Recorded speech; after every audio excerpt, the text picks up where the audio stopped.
The AUSL Summer Tour makes its next stop in a place with plenty of softball history, Omaha, Nebraska, where the top two teams in the league will face off in what could be a championship series preview. Bandits and Talons coming right up on Connie Claussen Field here at Omaha. The Talons, winners of 7 straight and 10 of their last 11. Their only loss in that stretch was to this Bandits team back on June 19th. The Bandits, led by 3 of the best bats in the league. A crazy good offense, and Aaron Koffel, Sydney McKinney, Morgan Zirkle are right at the head of it. The problem for the Bandits, they've lost 3 of their last 4, and that offense has been a little bit up and down over that stretch. We'll see if they can get right tonight against a team who is absolutely rocking in the pitcher's circle. Here it is. Talons lead the way, 2 games ahead of the Bandits and closing in on clinching their spot in Tuscaloosa. Volts and Blaze will do battle later tonight. They start a 3-game series in Seattle, Washington at the University of Washington.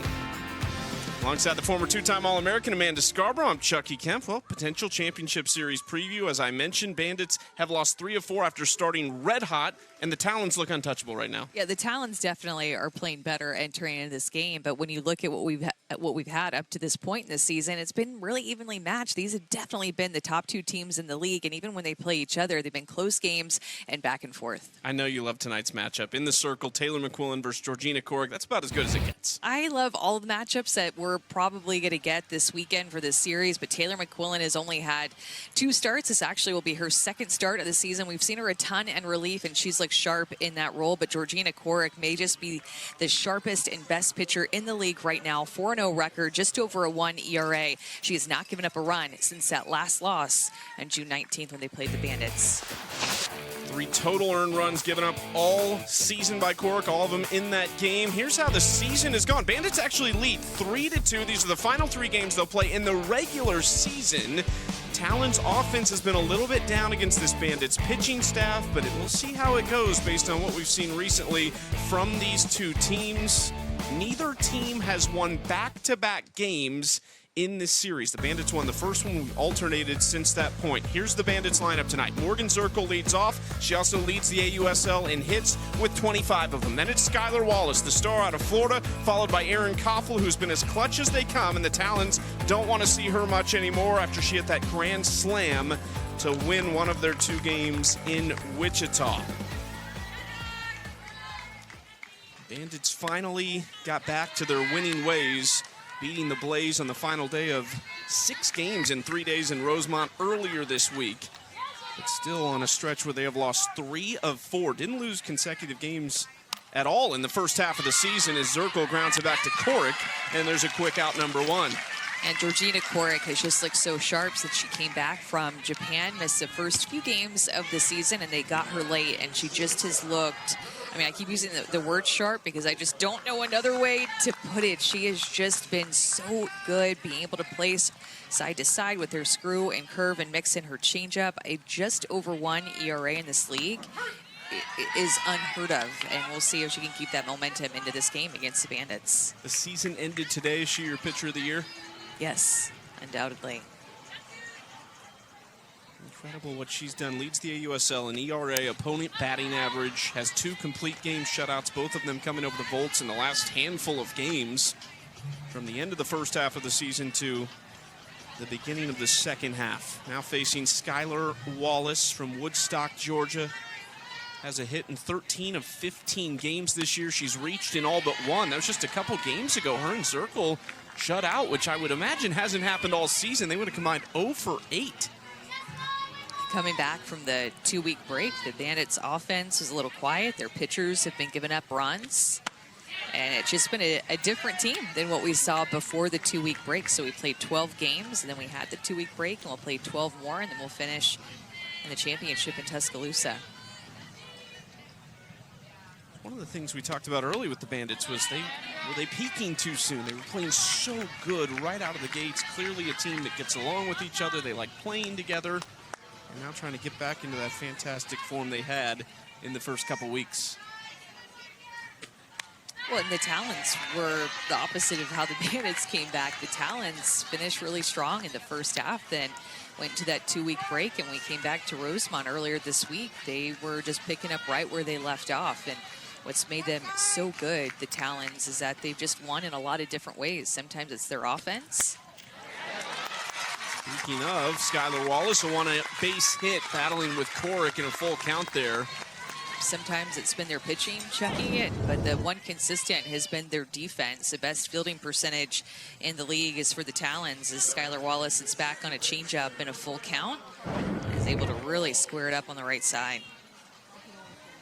So Wallace in some speed on the base pass lead the Bandits with 5 stolen bases in 5 attempts. Erin Koffel now at the plate for her first look at Georgina Corick tonight.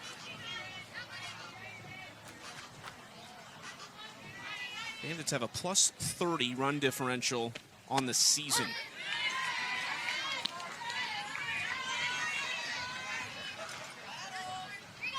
Koffel from Bremen, Indiana. He's at Florida this year as a graduate manager under Tim Walton. Fouls that one off her knee, it looked like. She's been a big run producer for the Bandits. Erin Koffel has. League leader, 20 RBIs for Koffel, 4 triples, 4 home runs, 8 walks, 9 hit by pitches. Every category's gaudy numbers from Erin Koffel. Just a huge part of their offense there in the 3-hole. And when you look at the offensive numbers for the Bandits, still lead the league in batting average, slugging percentage, RBIs, hits, runs scored. This is an offense that was really hot in the first half and can quickly in one inning get back to that offensive mindset and winning ways. Koffel's reached safely in every game she's played this year. She missed 1 in the first half of the season, has a hit in all but 2 of those games.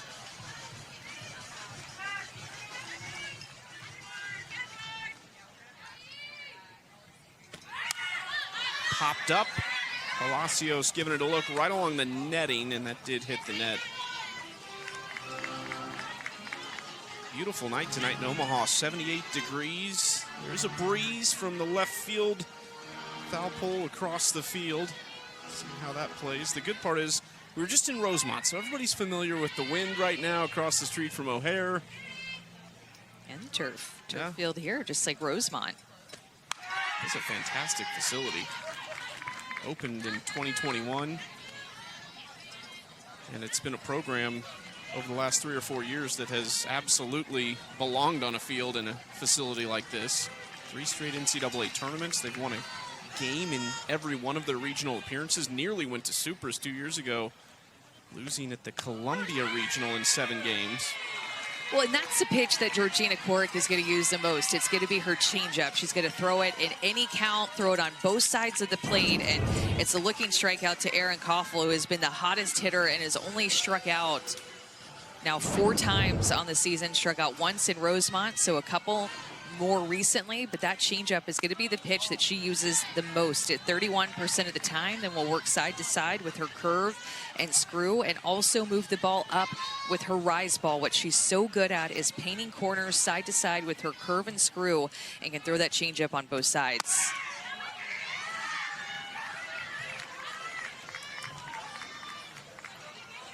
Wallace getting a little braver over at first base right now. She almost took off right there. It's the Bandits team that has the most stolen bases.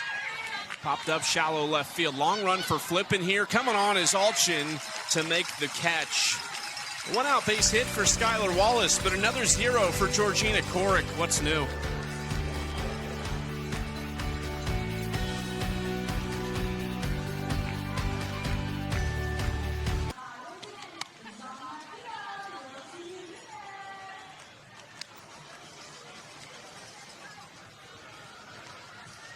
Nothing doing for the Bandits in the top half against Georgina Corick. Talons looking to take an early lead, which they've done so often on this fantastic run they are on, winning 11 of their last 12 and 7 straight. Here's the lineup they send to the plate. Sacco leads off, and Jadlyn Allchin, who has been tremendous out of the reserve athlete pool, has hit safely in 10 of the last 11 games and has become a full-time starter for them, has even jumped all the way up to that 2 spot after hitting at the bottom of the order for much of the beginning of her start. Hannah Flippen behind her, one of the players in the conversation for Player of the Year, potentially. Sierra Sacco, the rookie out of Mississippi State, to lead things off. 4 multi-hit games in the first 6 games of the season, just 1 since. So it feels like she's cooled off a little bit. She's still hitting .313. She just got off to such a red-hot start. And even with her cooling off a little bit as their leadoff hitter, the Talons just continue to find ways to win. There's Taylor McQuillan, former first-team All-American as a senior in 2019 at Arizona for Mike Candrea. Gets the swing and miss of Sacco right there, 0-2 count. McQuillan, just her second start of the year, but she's been super effective. Yeah, I really like her stuff coming from the left-hand side. Really spins it, doesn't overpower you with speed necessarily, but can spin it in a variety of different ways and change speeds very well. There, and enters the changeup. Changeup enters the chat. It's the first hitter in the bottom of the first inning, trying to establish that pitch.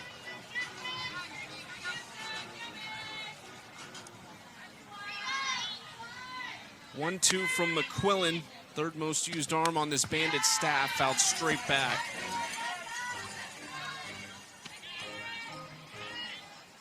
Leads the league in games finished, just meaning she has been the final pitcher for the most outs out of anybody. 7 of her 9 appearances this year have been out of the bullpen. You can tell she's really comfortable in that position to close games and to come in relief. And you can also tell that Stacey Newman-Denise, the head coach for the Bandits, is aiming to just mix it up with their starting pitchers. Ooh, fooled Sacco big time. Strikeout number 1.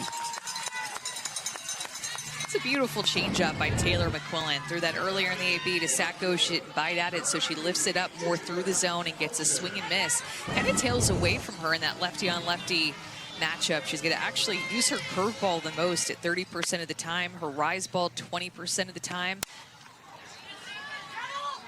First pitch swinging for Allchin. There's 2 outs. And also we'll mix in that drop and changeup a little bit lower in the zone. Her rise ball, Chucky, is a pitch to me that I think she needs to throw even a little bit more. It's a pitch that she has the highest chase rate on, as well as the highest swing and miss rate on.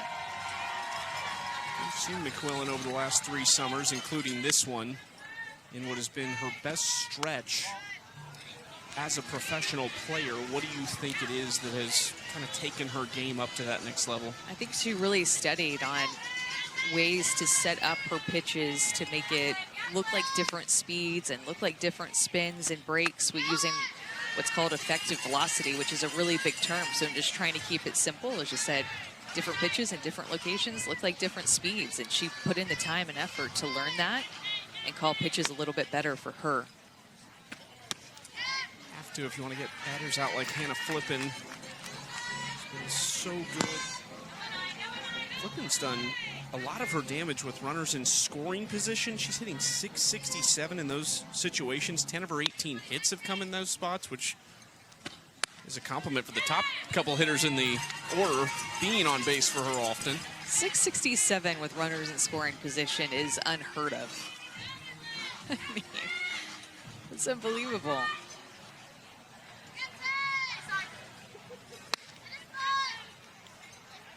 Hitless in the last 2 games. Gonna get back on track. Did walk a couple times, swings and misses at that. Now a full count to Flippen. I'll tell you what, Taylor McQuillan looks ready for her second start of the season. She's throwing with good velocity. The spin and movement looks really tight and changing speeds well. Got her on the outside corner. 2 Ks for McQuillan in a 1-2-3 first. Is it weird that I just got goosebumps about the first inning that Taylor McQuillan just had in the circle, leading this Bandits team, trying to get back on track? This is what you want your starting pitcher to look like. 2 strikeouts in the first for Taylor McQuillan, the lefty, and she's fired up.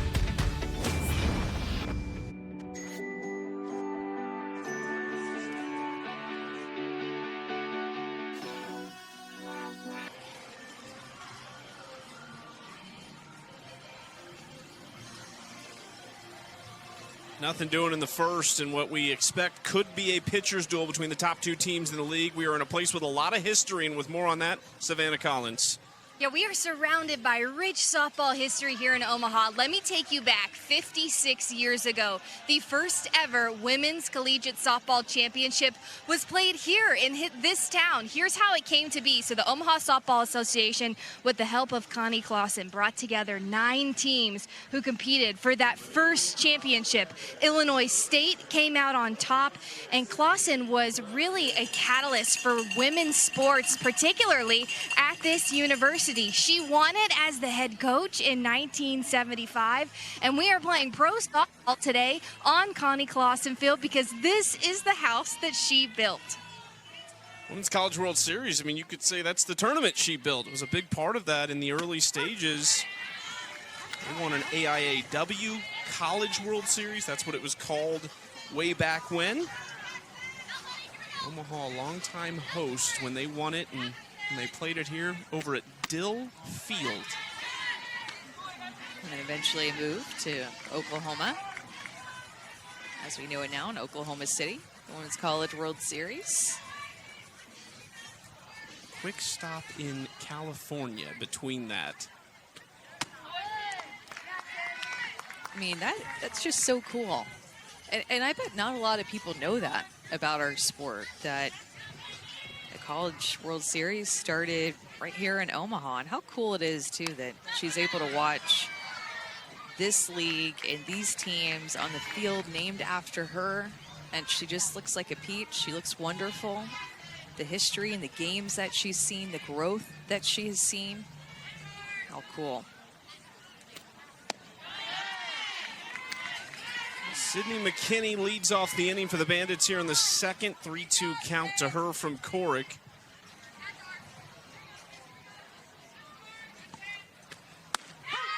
Outside corner, McKinney goes down looking. Both teams just trying to get a feel for where the strike zone is going to be at. We've seen several looking strikeouts now at this point. In fact, 3 of the 4 that we've seen have been looking strikeouts. So just seeing how far off the corners that these pitchers can get. Checking, these hitters are just so good. You do not want to miss on the plate. And so another corner pitch there by Georgina Corick. Maybe we should just start calling her Georgina Corner, because that's what she does, is just paint corners all the time. I mean, too early in the series for your nonsense right now. She just does not give in and throw much over the heart of the plate. There's just no break in this league. Hitter to hitter, you've got Player of the Years, All-Americans, All-Conference. Liz down in the count 1-2. Well, and hitters this season hitting 152 against Georgina Corick. And just to give you some perspective, the league in general, the entire league average is 298. They're hitting 152 off of Corick. So almost half the league average. That's correct. Yep, that is how good she has been. And with 2 strikes, 105 against her. Righties under 100.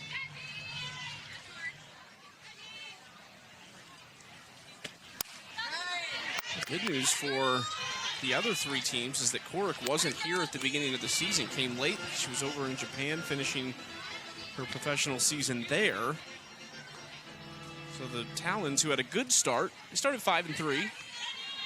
And then they get Corick and they get Faramo back. And they are rolling right now. Back to Georgina, who fields her position extremely well and has retired the last 4 batters. The one thing that the Bandits are doing right now, they don't have a, or they do have a hit to speak of to this point, but they're seeing a lot of pitches from her. She's already thrown 32 pitches, and they have not been quick out, so they've had some longer at-bats, fouled off some pitches, made her work in these early innings. This is Corey McMillan, the rookie out of Virginia Tech. Still waiting to see her get her pro career really running. Hasn't had a ton of opportunities since the beginning of the season. Has 3 hits this year. 2 of them came on opening day against the Talons. It's absolutely tremendous at Virginia Tech. ACC Player of the Year, first-team All-American this year, set multiple Virginia Tech records, 31 home runs. That led the nation.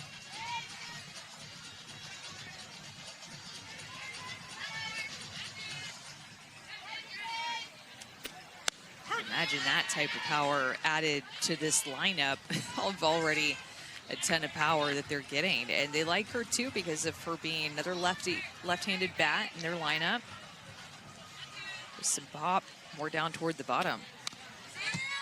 Big swing there, strike 2 to even the count 2-2. McMillan, the 4th pick in the AUSL college draft. She got one of their 12 tickets. She was at the Gobblers, which is the annual Virginia Tech Athletic Award Show. Emma Lemley had already had a ticket for Virginia Tech. So in the middle of the award show, Kim Ng walks up on the stage, and instantly Corey McMillan knew she was going to be a pro. Hadn't gone her way so far, but not many have had success off Corrick. 1-2-3, second inning.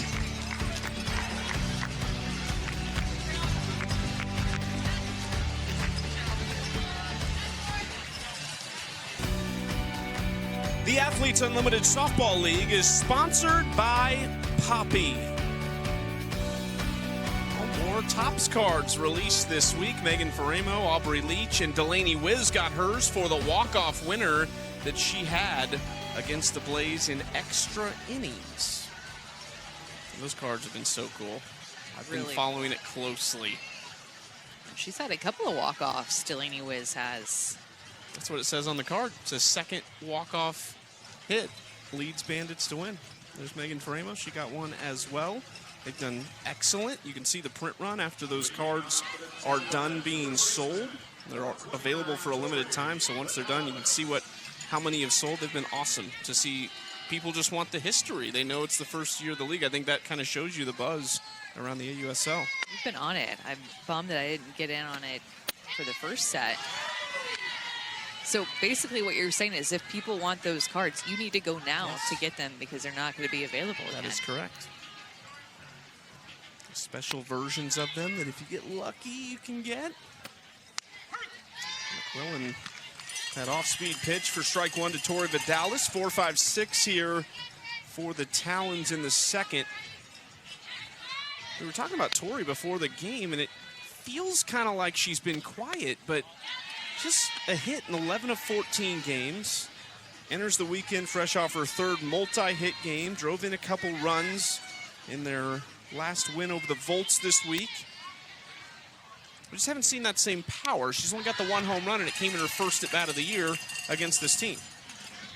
That's what I think makes her such a diverse hitter, is that she can hit for both power and she can hit for average. And I mean, don't forget too about Tori is that she doesn't strike out. She was like that at A&M. She's been like that as a pro in general. She's only struck out 1 time this season.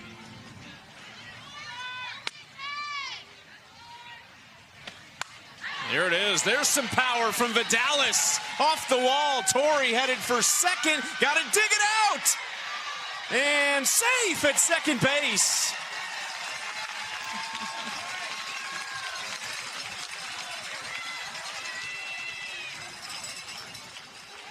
See, she's so good with 2 strikes. Knows Taylor McQuillan very well and gets an inside pitch. Gosh, she does such a good job of keeping her hands inside that curveball, trying to make its way up and in on her hands.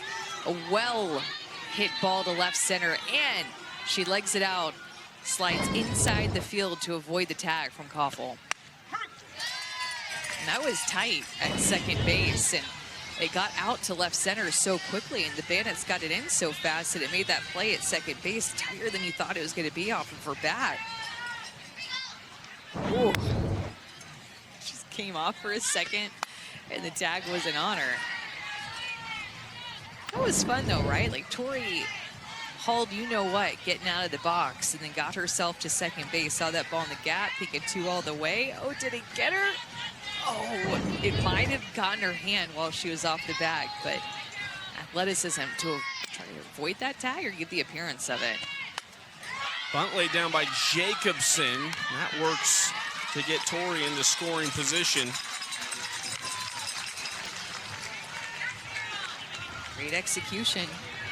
And when you think about what the Talons have done offensively right, Chucky, it just seems like everything. Productive outs, good execution there by a hitter who has been really hot, Caroline Jacobson, but squaring around to put it down and move Tori Vidalis 60 feet closer to scoring. Big chance for Charlize Palacios. Talk about Koffel's big swing against the Talons, the grand slam that won a game. Palacios hit a walk-off home run to beat the Bandits. Those were back-to-back games, actually, in a midweek in Wichita, where all 4 teams were there, as Palacios fouls that one back and out of play. Yeah, that was such a great game, and Charlize stepped up against Odyssey. Alexander sent it to center field. We had a great look at it right behind home plate. Walk-offs between both of these teams throughout this season. Closely played games between the Bandits and Talons.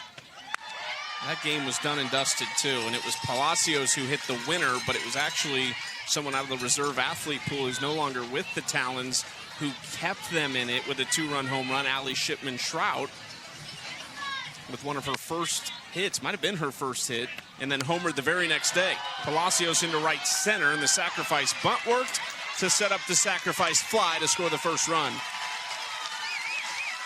And just a good job of battling with 2 strikes.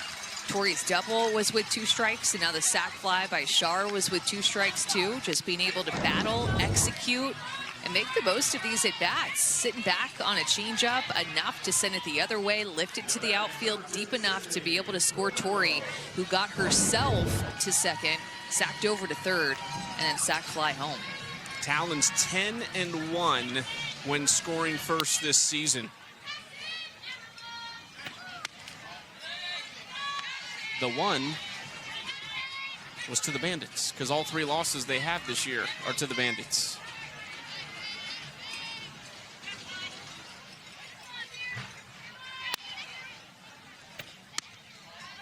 Yeah, I just feel, excuse me, Chucky, I just feel a different type of intensity already early in this game. You mentioned it off the top of the show, but just it's kind of presenting itself. This has the ability to be our finals in Tuscaloosa.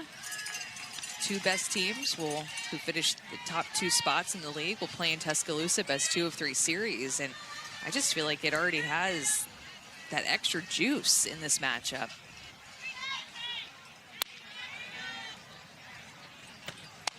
Interesting, too, you try to protect any information as far as like what you do in this series, but you've already played 5 times. A lot of these players have been playing against each other for years. There's really no secrets. And to your point, it feels like they're just going head-to-head. Big swing from Romero for strike 2. Pop with the glove, sounds good. Just our audio is popping. Everything just sounds intense and awesome. We got a great crowd. It's so fun. 3-2, got her. McQuillan with a trio of strikeouts early in this game. 1-0 Talons after 2.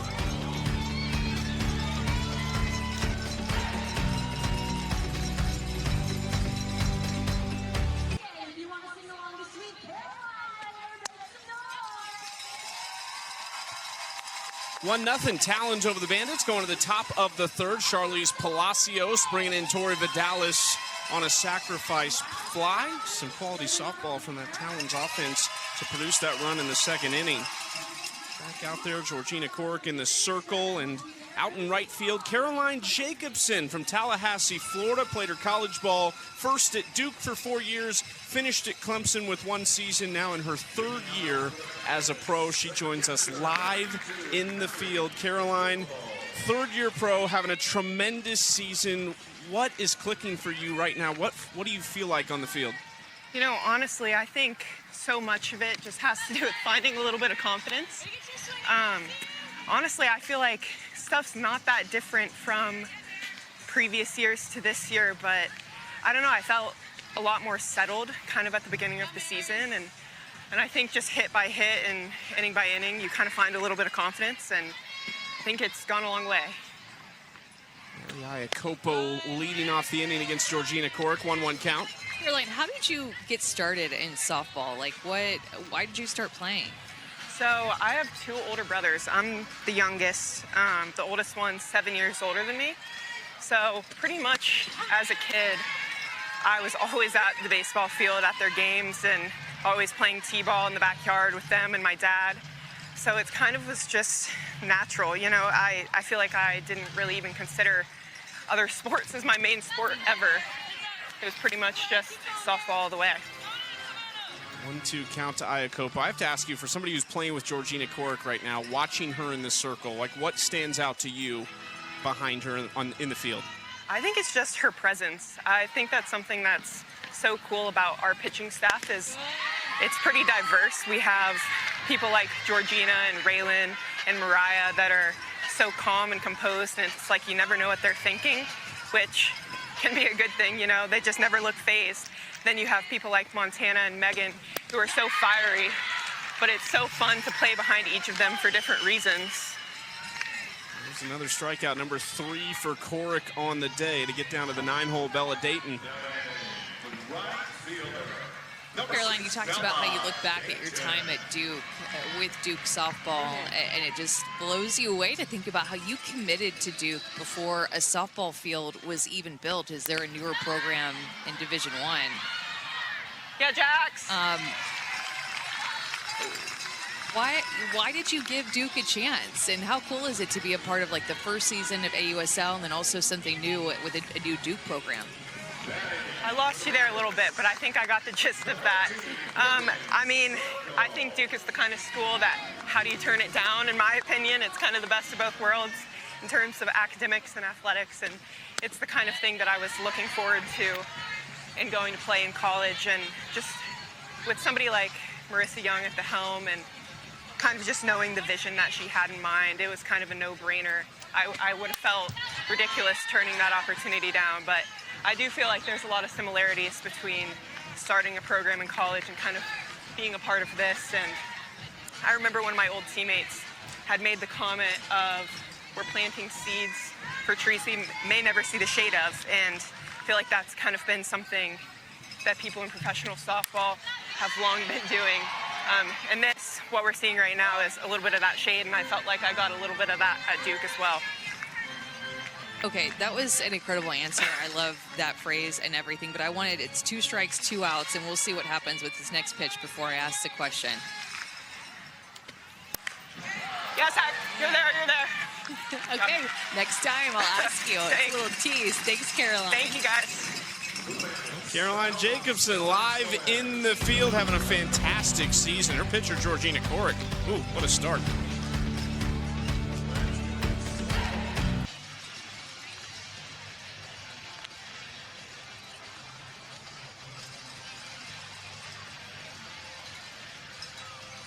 One nothing Talons over the Bandits. Just 1 hit apiece through 2.5 as we go to the bottom of the 3rd. McQuillan trying to put up another 0. And what a crowd tonight in Omaha, Nebraska. The first of 3 games at an absolutely beautiful facility, Connie Claussen Field, the home of the Omaha Mavericks.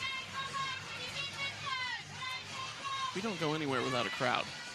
That's right. Big crowd here, sold out crowd in Seattle. I can't wait to watch that game after ours. Get back to the hotel. The Blaze will be taking on the Volts at a sold out UW.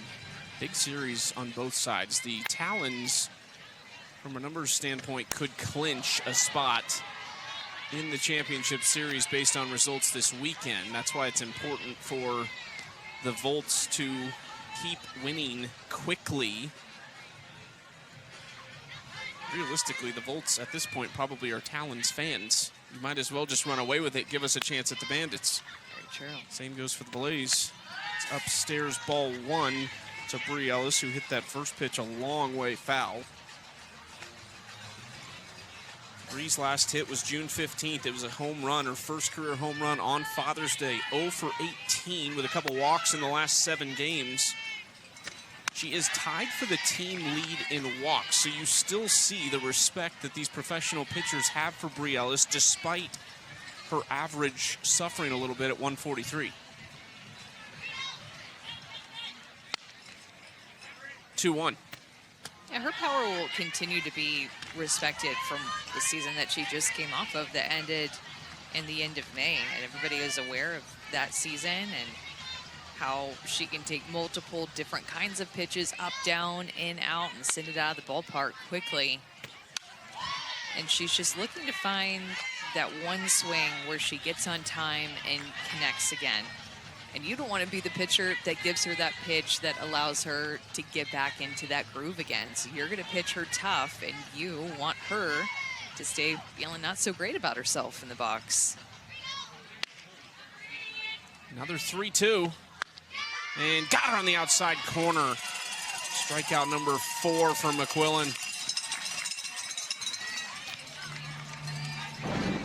She's really been working her screwball, so this outside pitch that moves away to right-handed batters to these righties. So 3 of her 4 strikeouts have come on this screwball. 3 of her 4 strikeouts have been against righties, who actually hit about 80 points lower off of her than lefties. Strike 1 to Aguilar in the 9 hole. Look at that batting average against her rise ball, 133. Changeup hitting 267 off of it. Her curveball is probably the pitch up to this point that she's relied on the most, uses it the most, which is, she gets hit by a pitch, Sierra Sacco does, but that's very normal for a lefty to rely on that curveball. You see that a lot from left-handed pitchers in our game. That curve is their most used pitch, but it's also the pitch for her that has gotten hit the hardest. Rise ball and drop ball have the batting averages against. Gives up a 1-out hit by pitch. Aguilar now been hit by 7 pitches this season. That leads the Talons and is one of the top numbers in the league behind Aaron Koffel. Here's Sierra Sacco. First pitch swinging out to left field. Zirkle, who has played all of her games in center field this season out in left, makes the catch for out number 2. Our next WNBA game is tomorrow afternoon on ABC, ESPN Plus, and ESPN Deportes. Nafisha Collier leads the league in scoring and leads the Lynx against the Sky, who are led by the league's leading rebounder, the double-double queen, Angel Reese. Coverage begins at 1 p.m. Eastern. Yeah, we've had 2 legends in the booth this year. Angel's old college coach, Kim Mulkey, when we were down in Sulphur, Louisiana. She knew ball. She could have been your partner that night. Yeah, I was about to kick you out for her because she did a great play-by-play. I think I would have had some fun with Kim. Well, and we had Jenny Finch in the booth too, and Patty Gasso. So we've been in great company this season. If you want to kick me out of the booth in Sulphur when it's 95 and I'm wearing a suit outdoors, you wouldn't oppose that. I might have been all right that night. We're feeling pretty comfy in this beautiful stadium and field. This is fantastic. This press box actually is shared by the baseball stadium that is directly, I want to say behind us, kind of off to the side here in this complex. But it's all one press box, both sides. Into right field, carrying, Dayton going back and gone. Guess who? Jadalyn Allchin. The 3rd of the season for Allchin, is one of the best bats in the league.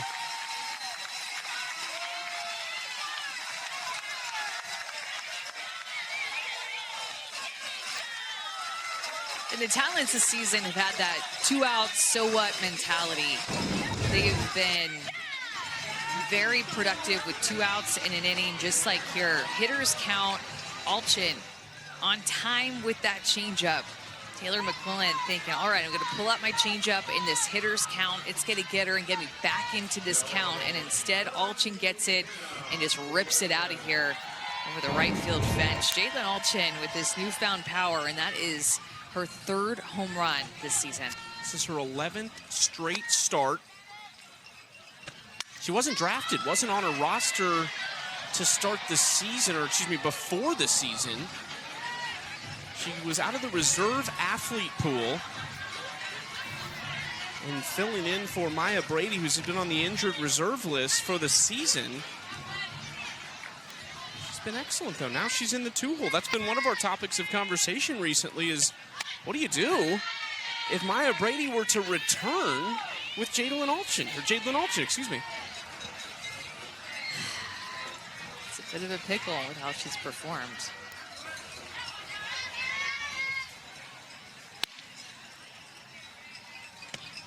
Fouled back by Flippen. Let's go down to Savannah with the star. Jadlyn, you're in a hitter's count, 2 outs. What allowed you to just be aggressive and turn on that ball? I think, I was talking to Will and Meg, honestly, before that, and, like, talking about my approach and my plan and finding one that I want in a hitter's count, and I felt like my timing was on, and luckily that was the result of it. Thanks, Jadlyn. 3rd one of the season. Yeah. Appreciate it. Go Talons. Thank you. I feel like we've heard from her a lot this year. Well, we have, because she keeps crushing the ball. I mean, she's hitting over 400, one of the best slugging percentages on the team, actually the best on the team. Look at this ball to right center field, off the bat of Flippen, and it's gone. Back to back for the Talons. Home runs number 19 and 20 on the year as a team. Flippen and Allchin both picking up their 3rds.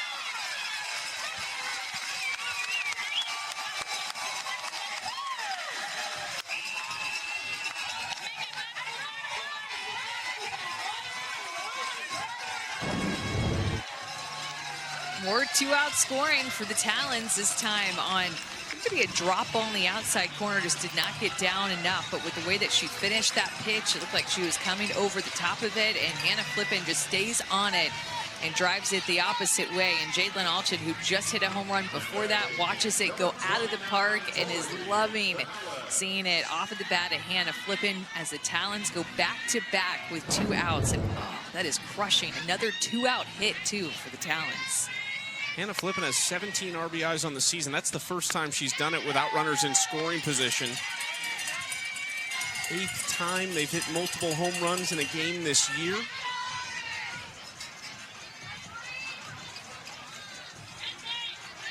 Savannah is earning her keep right now down in the dugout with these Talons bats going to work as Tori watches that pitch up and away for ball 1. Tori doubled and came around to score the 1st run of the game last inning.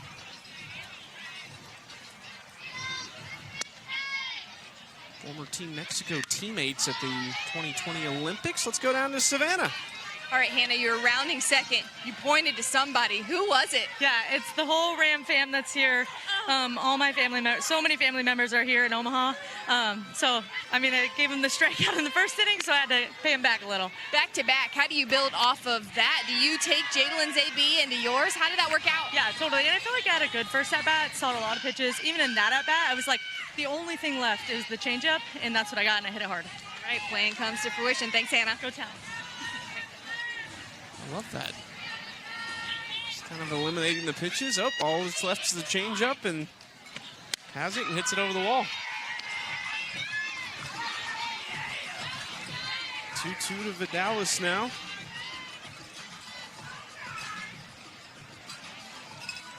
They're rolling. 7 straight wins. 11 of their last 12. Well, Tori's hit to lead off the bottom of the 2nd was with 2 strikes. The Palacios sac fly to score her was with 2 strikes, and Flippen's home run with 2 strikes. So a good job with 2 outs and a good job with 2 strikes, which you just don't see all the time, and they've been excellent. Tori goes down on strike. Strikeout number 5 for McQuillan, but man, the Talons' power. Well, they scored 1 in the inning before, but in this inning, in the bottom of the 3rd, they're going to pick up 3. All with 2 outs, back-to-back home runs, 2-3 in the order. Jadlyn Allchin and Hannah Flippen, as you mentioned, both hitting their 3rd of the year. They're up big, 4-0.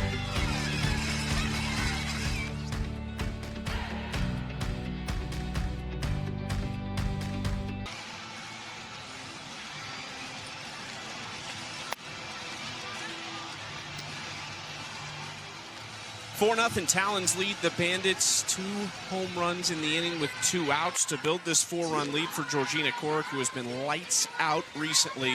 And we're going to the top of the 4th here in Omaha. Big news today. The trade deadline was at noon. Today, still one more trade to be made. The Bandits and Blaze doing business. Devin Netz, the utility player, pitcher, first base, can swing it pretty good, going to the Blaze in exchange for Danielle Gibson-Horton, who brings a very solid veteran bat, hitting .340 this year, 5 extra base hits, 15 RBIs. She comes over to the Bandits, not in the lineup tonight, but she is in the dugout. We're joined now by their general manager, Jenny Dalton-Hill. Well, let's start with that trade. What was the thinking in making that move right now? You know, we know going into the end of the season that the trade deadline was today at noon, and with that trade deadline, we needed to make sure that we had our roster in place to make a run at the postseason. And with the Blaze working their way out of that contention, we looked at that roster to see if there was anybody on that roster that could help us out. And when we looked at it, you look at the way that Danielle Gibson-Horton has been able to swing the bat and just bring a veteran presence into a dugout for the Blaze. We thought that she would really bolster our opportunities with the bat. She's been swinging it really well, and we had 6 pitchers on our roster, so we felt like we had a little wiggle room to be able to give the Blaze some pitching and give us a bat that had some more maturity and maybe just a little bit more seasoned veteran presence into the box. Skylar Wallace, one of the big bats in this lineup, leading off a 2-1 count for her against Corrick. Jenny, how do you kind of touched on what Danielle brings to this team, but how do you see her fitting into this lineup and just into your team culture? But I think by no means are we going to skip a beat. The way that Danielle Gibson-Horton has been able to just play her career with such maturity, I think her stepping into our dugout is we're not going to skip a beat. If anything, we're just going to be better. While losing Devin Netz is a big hit to our program because she's a rookie, right? With the sky's the limit kind of potential. We brought in a bat that we feel is going to just settle in quickly and be able to swing it with power from the moment she steps into the box. There's Danielle in the Bandits dugout as the first pitch to Koffel catches the outside corner for strike one. Jenny, for you on a personal note, just leaping into this as a general manager and something completely new, I'm sure there was a lot of unknown. What has this season been like for you? Well, when you look at the way that softball has been historically, there's no such thing as a GM. I mean, a GM in our sport has not been a position that's been held. And so coming into this season, I talked with minor league GMs, I talked with some major league GMs to just figure out what their position looked like. And when you think about the way that we drafted our team before the season, the way that this position, it does hold the same title as an MLB GM, but I feel like we navigate this position a little bit differently. Jenny, as Aaron Koffel is hit, we really appreciate the time. Always love talking to you, and we are super thrilled that you were a part of this league and hopefully for a long time coming. Appreciate it. Well, thank you, but don't make me walk through the Talons dugout again. It seemed to give them a little bit of a long ball potential that last half inning. You know, it's that National Player of the Year walking by that just inspired them. Close to you, that's why. Blame yourself. Well, we'll do it on the other side next time. There you go. Thank you, Jenny. Jenny Dalton-Hill is a superstar as a general manager, as a broadcaster, and certainly as a player at Arizona in her time. 3-time national champion there. She was kind of the beginning of the dynasty at Arizona, 93, 94, 95, or 96, excuse me. And her and Stacey Newman-Denise have seemed to work really well together. And then did the draft happen to this final trade that's going to happen this year? Just 2 trades this year that we've seen. The trade deadline is hit, so no more. When they did the draft earlier this year, Bubba Nickles-Ca at the plate down 0-2. Stacey Newman-Denise, of course, the head coach at San Diego State. She couldn't leave San Diego at the time. She was busy, so Jenny Dalton-Hill flew out there. They kind of got together for a couple days, figured it out. Over to first, not quite in time to get Bubba. Wow. I'm sorry to interrupt you, but the fact that that was even a close play at first base is unbelievable because that was such soft contact. But Georgina Corrick attacked that ground ball. She did not shy away from it. She is a taller pitcher, so she used a stretch to be able to go and grab it, even give them a chance to turn a double play. If not, Hannah Flippen was going to be there. They're going to probably get an out, I think. But with the speed of the Bandits, you just never know. What an athletic play all around from the Talons defense, who's been the best defense in the league. I mentioned it earlier, Corrick fields her position really well, but she has a cannon of an arm. kind of maybe some people say, oh, well, it's a pitcher. Of course she does. But it's not always the case. Sometimes pitchers struggle with that throw over to first. Be in their head with it or not want to field their positions. Sam Landry for the Volts. Rookie for them. She fields her position very well, and so does Korek. Sydney McKinney with the 2-1 count. Ooh, up and in at McKinney, who fouls it back. Okay, what were we talking about before that fabulous play? Trade, deadline, Jenny. Yeah, maybe Jenny. Stacy Newman and her. And How about them getting together in San Diego? Yeah. There we go. Up the middle, base hit. Kind of a looping line drive from McKinney to keep the inning alive. Bandits trying to do a little 2-out damage of their own here. It just feels like this could be a big inning for the Bandits to answer back after the Talons had scored in back-to-back innings in the second and third. Do a little 2-out damage of their own against Korek, who has just been so tough to rough up. Remember, he's only given up 3 runs this whole year. Last time was June 19th against this Bandits team. Inside ball 1 to Delaney Wiz. So you see Wiz's average there at 244, but everyone in this lineup has done their damage in some way. Everyone's contributed. Wiz leads the team with 8 walks, tied with Aaron Koffel. She also has 2 walk-off base hits to win games for the Bandits over the Blaze and the Volts. So even though that average is down, you still know the power's always a threat. She's getting on base a ton, and she's been clutch. She seems to put together some quality at-bats when her team needs it the most. Has an RBI in 4 straight games. Would love to add to that right here.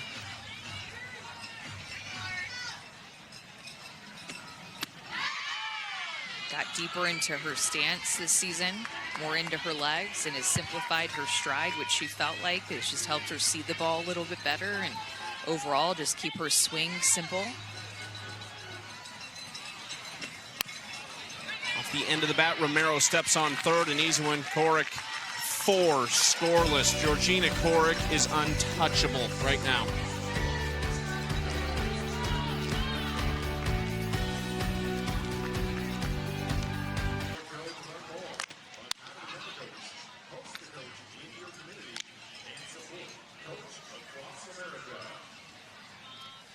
Bottom of the 4th, Talons 4, Bandits 0. Georgina Korek is rolling. 4 zeros in the circle for her. She continues a fantastic stretch that she's been on. We're now joined by the Talons head coach, Howard Dobson. And, Sue, I've got to ask you about Coach. Georgina Korek has just been untouchable over the last month or so.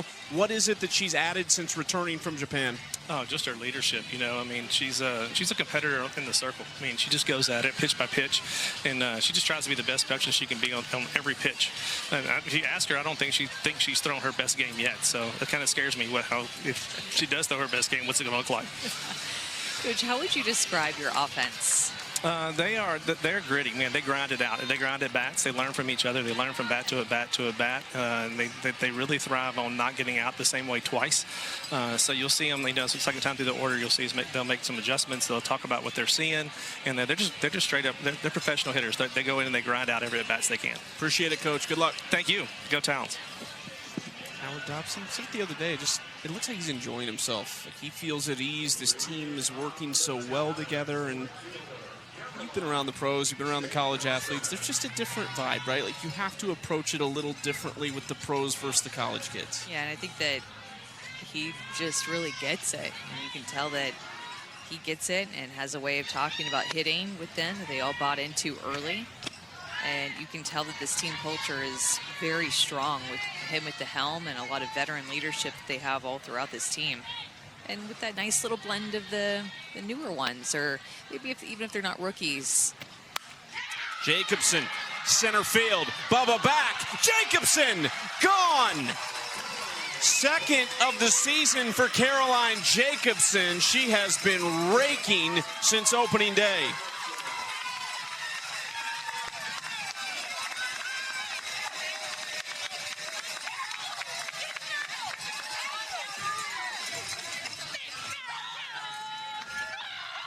they're able to believe in their plan early in the count. They don't panic with 2 strikes. This is a pitch early in the count. You could see that ended up right over the middle of the plate, and Jacobson recognizes that mistake and does not miss. This is the same hitter, by the way, that Coach Dobson had sacrifice bunt Tori Vidalis from 2nd to 3rd. That is the type of productive at bat, teamwork, passing the bat mentality that this offense has. Pitching change too. McQuillan, good start, went 1-2-3 in the first, just the 1 run in the second inning, but 3 home runs in the last 2 frames, so Lexi Kilfoyle steps in. Let's go down to Savannah with Caroline Jacobson. Caroline, I'm going to start running out of questions if you guys keep hitting this many home runs. Take me into that, AB. You all are building off of each other clearly, the way you all communicate and are able to work together. Yeah, and I think part of this goes to our pregame preparation. You know, we sit righties, lefties. We all have plans. We talk about what we're hunting off of each pitcher, and you're seeing us execute today. Tell me a little bit about your plan. What's been working for you? I know you've told me you like a blend, not too much. Got to do a little bit of feel, but like to go in educated. Yeah, I think it's dependent on the pitcher. For Taylor, I was kind of hunting something on the outer half that I could get my barrel out to. We know some of her best stuff is the curveball on the outer half of the plate, so I think that's what a lot of us have been looking for. Thanks, Caroline. Appreciate it. Thank you. Savannah, busy night for her down in the dugout. Talons, here's what's scary. The beginning of the season, their average was way up. They were hitting a ton of home runs, and the pitching was down a little bit. The last 7 games, the average has dropped. They've still scored a lot of runs. They've just done it in different ways. They've been more aggressive on the base paths. Here comes the power tonight with 3 home runs. So many different ways to win. I keep talking about it, and home run power went away a little bit, so they start to steal some more. Their pitching stepped up, and their defense has been strong, not allowing a ton of runs recently, so their offense hasn't had to put as many runs on the board, but they can if they need to. The runs per game have only been down about a half per game, but it's just different ways they've found a way to do it. They'll have to find different ways to do it against Lexi Kilfoyle, one of the best in the business. 3-0 on the season. This is her 10th appearance, 5th out of the bullpen.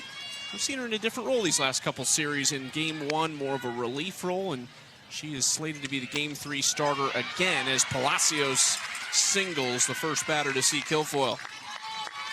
And talking about these quick adjustments, I mean, that makes such a big statement when a new pitcher comes in, especially one like Kilfoyle, and you lead off against her with a single and a hard hit ball. They're going to be expecting something down in the zone with Kilfoyle, with her drop ball and her changeup.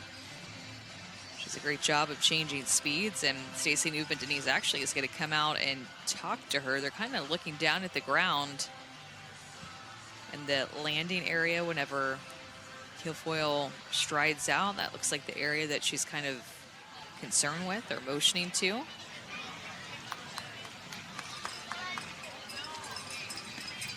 going to throw a pitch here.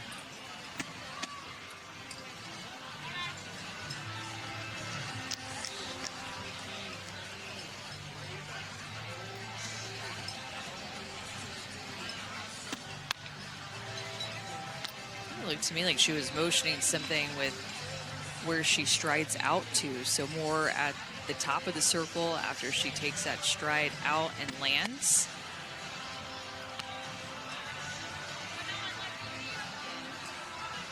But when she puts her shoe down in the turf, she's not even in the same area that she's actually landing on, which is interesting. So maybe something that she's feeling even in the area around where she's landing that she's feeling whenever she strides out. If Lexi Kilfoyle gives up a hit, she's thinking, something's wrong here. This doesn't happen very often. First pitch strike to Sydney Romero. Kilfoyle, 3rd best ERA in the league, 3rd in innings pitched, 4th in strikeouts. Just misses on the outer half for ball 1. Opponents hitting .280 against Lexi Kilfoyle this season. She's given up 4 home runs and 3 doubles. And doesn't give up a ton of extra base hits. Usually it's a single here and there.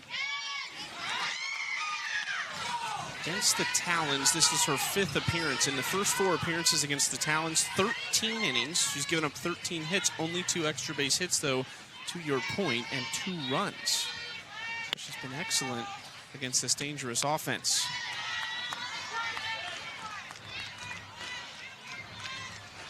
On that drop ball the most at 64% of the time, followed by her changeup at 16.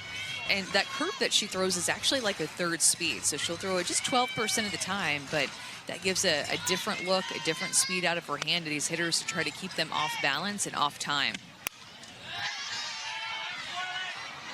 Throws with good velocity too with her drop ball, 68, 69. So that changeup and curveball variation of speeds is really made to keep a hitter off balance and try to get them to hit it off the end of their bat. Everybody record. That's a 2.5-minute video already. Have to crop that or the phone's going to be full. Hard hit ball to McKinney over at 3rd. She's right on the edge of the shade there, but stuck with it.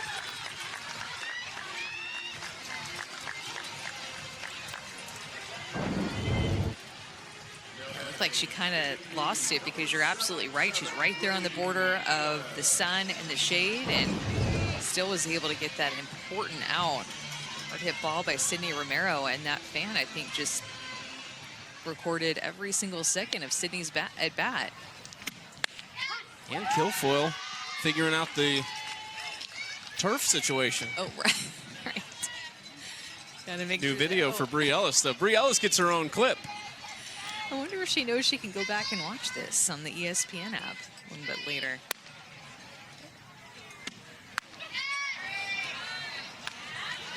It's kind of like when you go to a concert and you film the concert, or like for the 4th of July, you film the fireworks. Like, are you really going to go back and watch that type of stuff? I swear I saw fireworks on your Instagram story. It was a video of Donnie, my husband, taking a video of me watching fireworks at the A&M softball game on a Friday.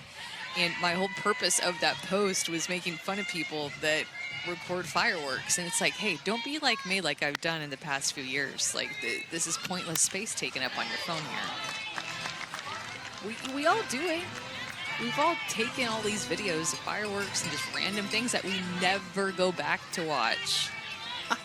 I don't have any videos of fireworks. You've never taken videos of fireworks? I never have, but even to Disney, I mean, those are fireworks with a video. And how many times have you gone back and watched them?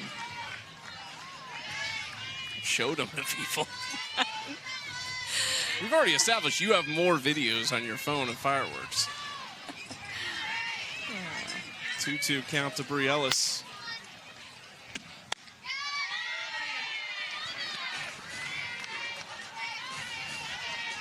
Such a great matchup. Kilfoyle and Ellis, 2 big-time stars.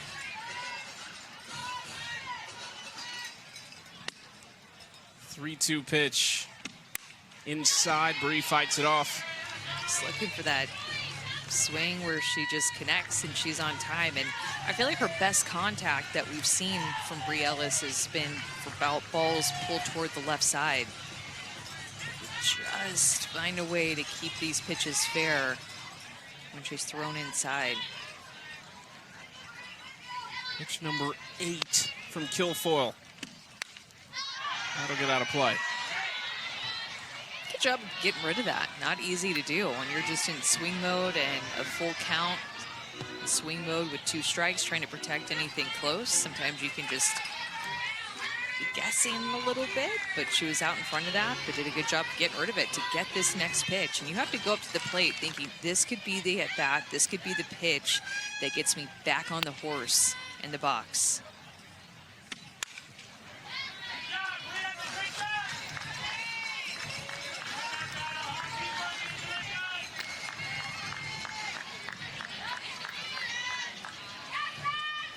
Pitch number 10 coming.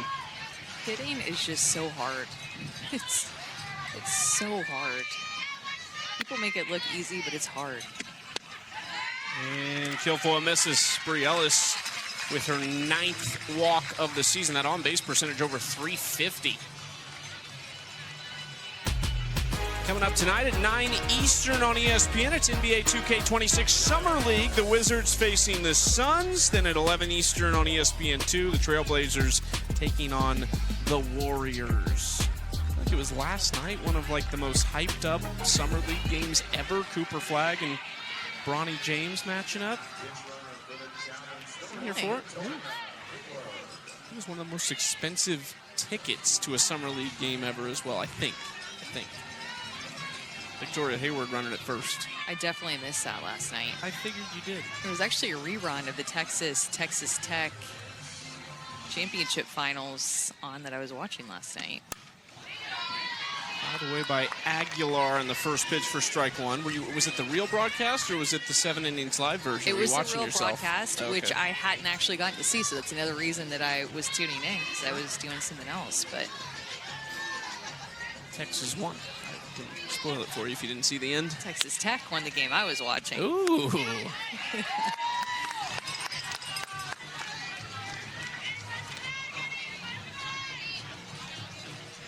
0-2 count from Kilfoyle. Still just one away here. Caroline Jacobson started this inning a long time ago with a solo home run, then Kilfoyle entered. Fourth batter she has faced. A single, a walk, and a line out against Kilfoyle. Aguilar was hit by a pitch in her first at bat.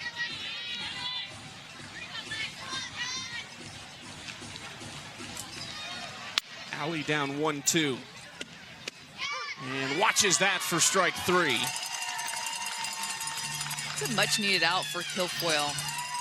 Ended up getting Aguilar on her off-speed curveball here for a looking strikeout. Iacopo set up well on the outside corner, kind of blends back and curves back across the plate and drops too, but man, she needed that.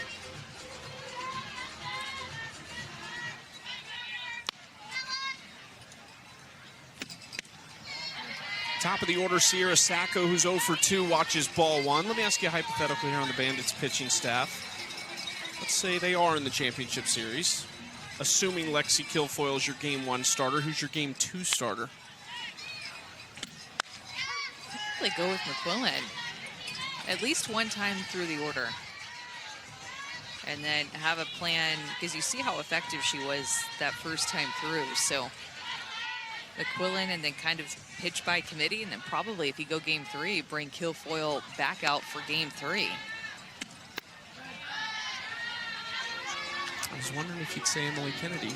She's second most starts on this team, tied with Sarah Willis, but we've seen Kennedy almost double what Willis has done. Yeah, I think that she could be a great option too. I'd probably go with the more veteran experience there, because you have 2 lefties in Emily Kennedy and Taylor McQuillan that you're choosing from, and they throw very different from the left-hand side, but just going again with the experience piece, McQuillan. 3-1 foul back, 2-2. You would certainly assume Kilfoyle and McQuillan, whatever role it is, you'll see them early and often if they are able to make it to that championship series. The Volts are not out of this, though. And like we said, this is a big weekend for both. The Volts going to be probably rooting for the Talons this weekend to keep the Bandits where they are, and things could get really interesting depending on the results in Omaha and Seattle. Just one run here in the 4th. It was a long time ago, Amanda. Do you remember? Was that actually in the city? Oh yeah, it was. And the Talons have now scored in back-to-back-to-back innings. 3 home runs for them, and Caroline Jacobson gets in on the action.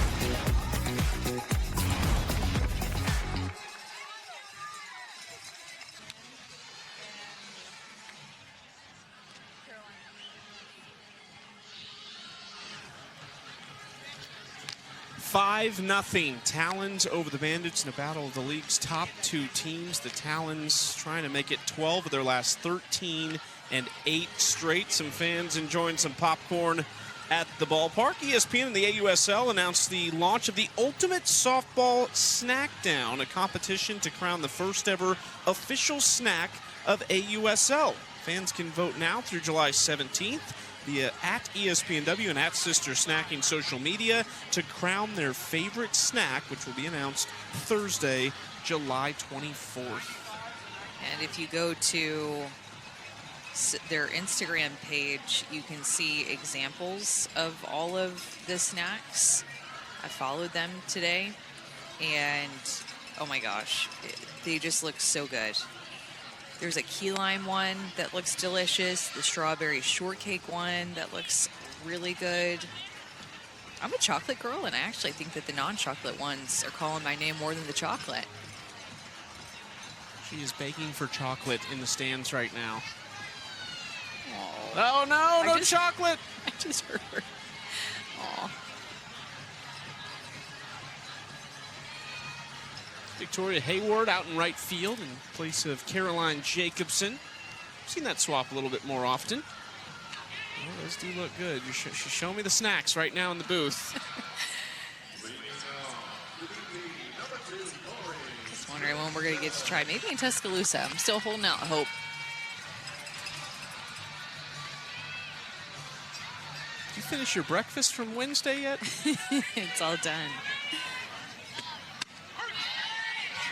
First pitch strike to start off Corey McMillan. 7-8-9 here for the Bandits. Bottom 4 in the order, 0 for 5.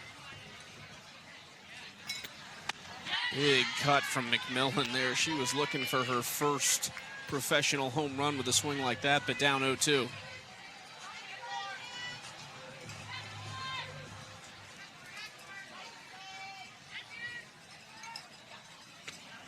Cork likes to work fast, too.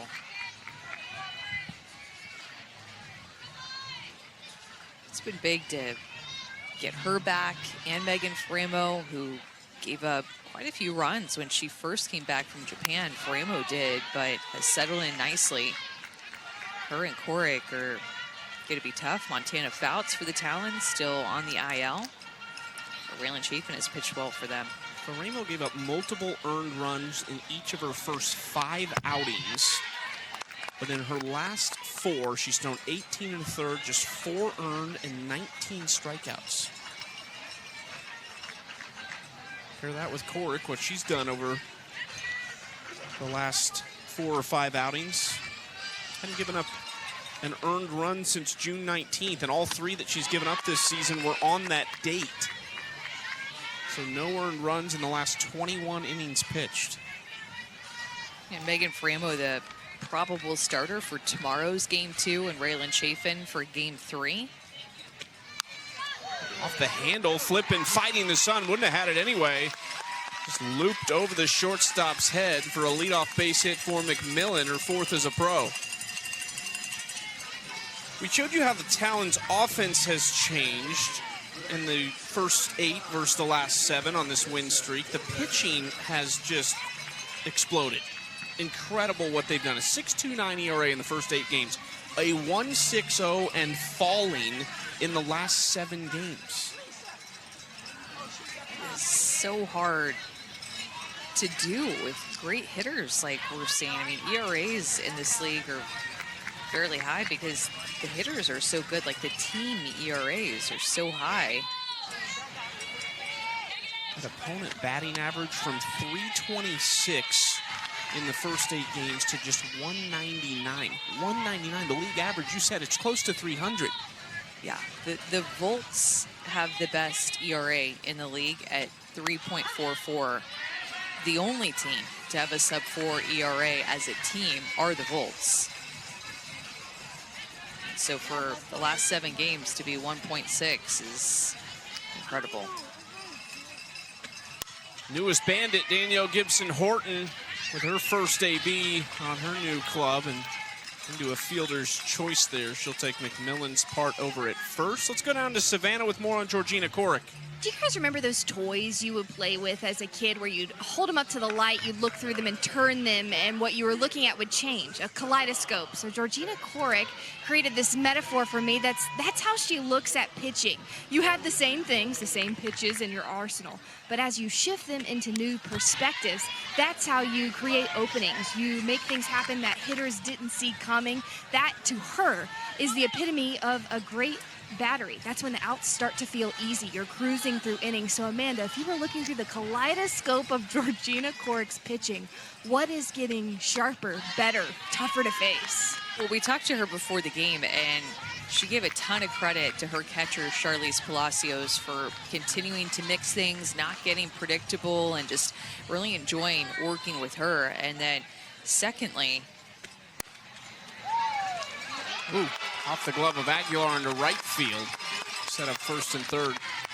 and then secondly, she talked to us about throwing her curveball more. So her curveball is a pitch that is more to her glove side. Her screwball would be more to her arm side. So screw into righties, curve away from righties. So she talked to us about just being more comfortable with that curveball, maybe it moving a little bit more, her being able to locate that pitch even better. And she's actually throwing her curveball coming into this game a couple more percentage points more than her screwball. So that's something, looking through the kaleidoscope, that she definitely has worked on, not throwing as much to her arm side, but being able to open up both sides of the plate with using her curveball more. She has played a ton of softball in the last 2 years. She's played the last 2 seasons, or the last 2 years in Japan professionally. She's played in Australia in January, and then with Athletes Unlimited in the old leaderboard format, now known as the All-Star Cup, for 3 seasons. This is her 4th year as an Athletes Unlimited pro.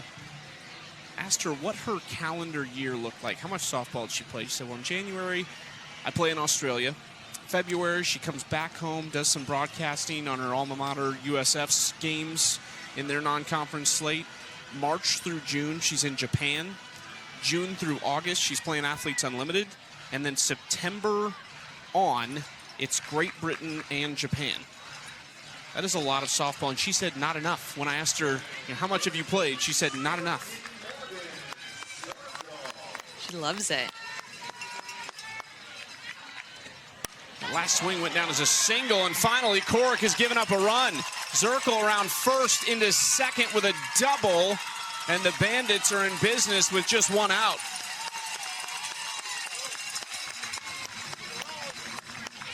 Yeah, they needed that after a couple of base runners reaching in the 4th inning. They had nothing to show for it. They had to be able to answer back after the Talons scored in 3 straight innings, and the Bandits had yet to answer or punch back until right now. Morgan Zirkle, great hands on the outer half, screwball moving away from her, and she just takes it the other way. What a year that Morgan Zirkle is having. Look at her hands and how that just barely lands fair down the line. That ended a 21 1/3 scoreless inning streak by Georgina Corrick. She has just been on fire. 2 complete game shutouts in that span. It's ball 2 to Skylar Wallace. Dangerous hitter at the plate, and a great spot for the Bandits to potentially crawl their way back into this game. But they trailed 5-0 at the beginning of this inning. Remember, the Bandits lead the league in home runs, and the Talons are right behind them with the 3 that they've hit in this game. The Bandits have hit 22 home runs, and now the Talons have hit 21 home runs. So at any point, they're liable to leave the park, and they could get right back in it with 1 swing. That is a part of their offense, too, along with their speed. They have speed at third, speed at second, and speed at the plate right now. Their speed can cause havoc with the defense.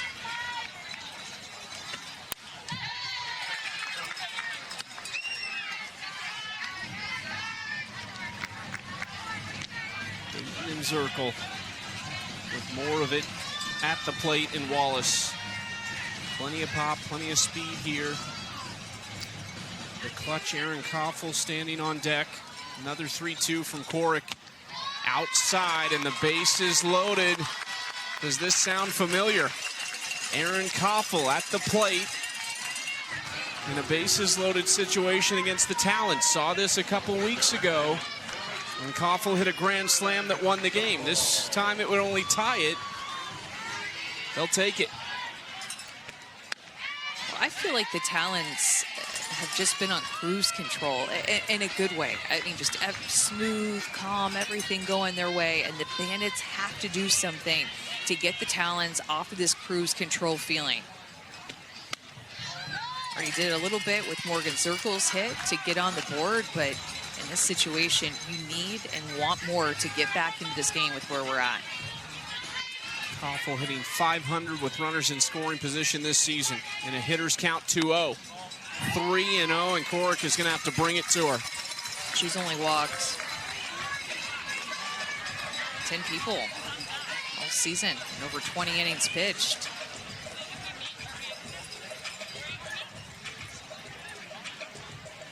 Palacios wants to talk to Corrick for a minute. Green light here for Aaron Koffel. Probably with throwing 3 straight balls, I mean, it has to be absolutely perfect. I guess because I just have such a hard time when a pitcher is back against the wall, bases loaded, of giving a green light, because I just don't want that hitter to get herself out and get too excited. So I'd want to see a strike before I had that green light here. But if anybody was going to get a green light, it would be Aaron Koffel. We'll see. 3-0 pitch from Georgina Corrick. Another strike on the outside part of the plate. Not a great pitch to barrel up. I mean, even in a 3-0 count, she's still painting corners. Still Koffel's count. Tries to wait on it, chops it over the head of Vidalis and paints the right field line. 2 runs going to score. Wallace scoots into third, and we've got a ball game.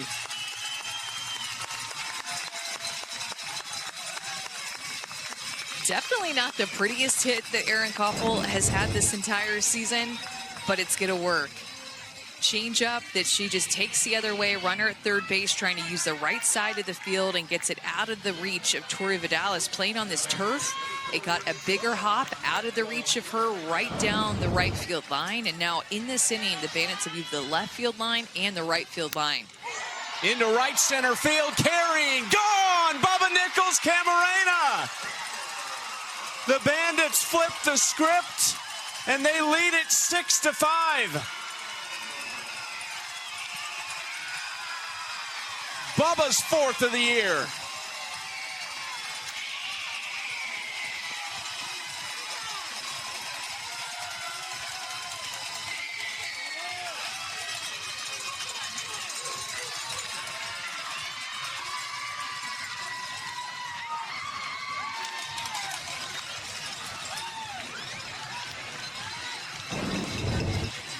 The Bandits needed that. Bubba needed that. And talk about taking the Talons off of cruise control. This is the swing that's going to do it. Opposite field power for Bubba Nickles, who on the year is barely hitting over 200. But they keep her right there in the cleanup spot because they know that she can do that. And when she is at her best, she's one of the best hitters in the world. What a great piece of hitting. First pitch that she sees, looking for that outer half against Georgina Corrick, and looks to me like she gets it. And one of the few misses, we talked about how she paints the corners so well. That pitch was over the heart of the plate, and Bubba Nickles does not miss. A line drive home run over the right center field fence to all of a sudden give the Bandits the lead in a 6-run inning. And the plan has changed quickly for the Talons, who will enter the rookie from Mississippi State, Raylan Chafin from Bossier City, Louisiana. Before we talk about Raylan, let's go down to Savannah with Bubba Nickles-Camarena. I like the bling. This is new. I think this was Kayleen. Oh, yeah, all Kayleen. That's the team logistic manager for the Bandits, giving you some bling to celebrate these home runs. I saw Coach come up to you, give you a high five, say a little something to you after that one. What was it? She just said she likes when I'm aggressive. I'm usually a very patient hitter, and she was like, I love aggressive Bubba, so. That one got out of here in a hurry. Being aggressive, anything in particular you were looking for that you were trying to do in that at bat? I really was thinking be aggressive. I was just literally thinking first pitch, just go for it, and I wanted to be on time, so. Thanks, Bubba. Appreciate it. Yeah, I think you got to say yeehaw when you got that on. Yeah.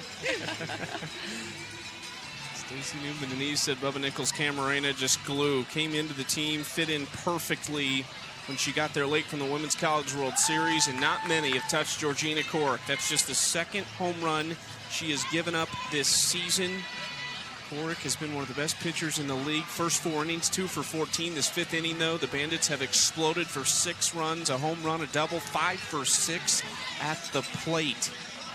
And usually Bubba takes a first strike in the count 56% of the time. So more times than not, she's taking that first strike that she sees, and even only swinging at the first pitch 25% of the time.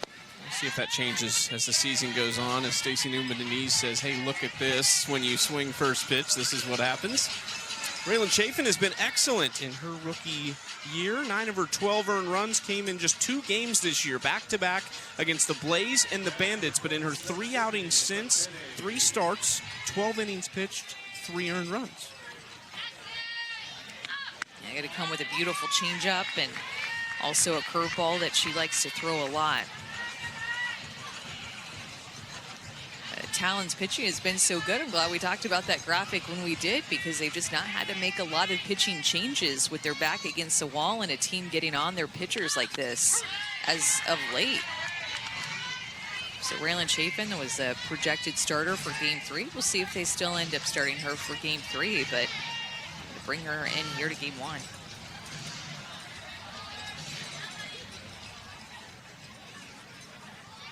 One-two from Chafin. McKinney fouls it up and out of play. Interesting, when you look at the standings with these two teams, the Talons have been excellent. They are just soaring right now. But the Bandits, they're in second place.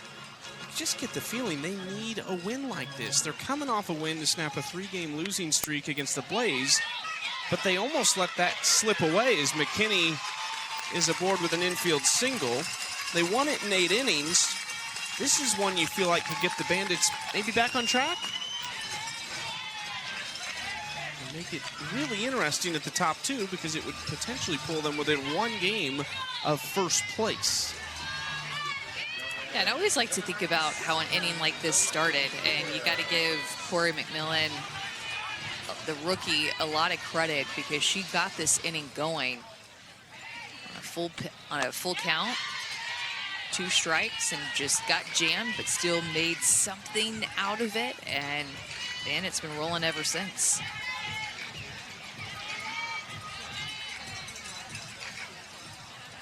This is Corey's 4th hit of her rookie season. Strike 2 to Delaney Wiz.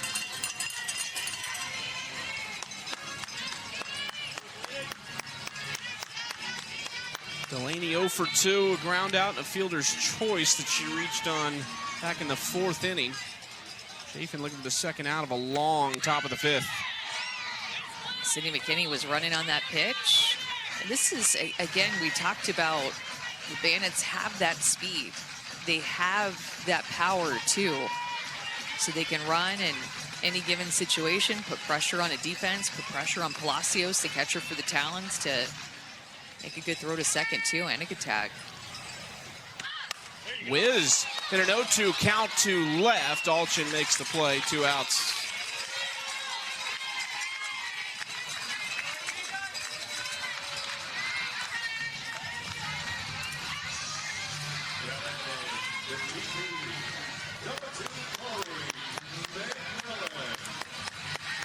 Back to McMillan, who started it all when they were down 5-0. McMillan actually didn't score. She was retired on a fielder's choice. So she started it all. She was the only batter out of the first 7 that came to the plate that didn't come around to score. Now, they've just been really aggressive this inning. See a first pitch swing there, too, and just hunting something early in the count instead of working counts deep and letting the pitcher get 2 strikes and work from ahead. Runner goes, throw down is in time, and the tag is there. McKinney thrown out. What an inning for the Bandits. A 6-run inning at that, capped with the Bubba Nickles-Ca 3-run home run. First pitch of her at bat. The Talons were cruising, everything going their way, but the Bandits' bats wake up. They don't just wake up, they take the lead. They're up by 1.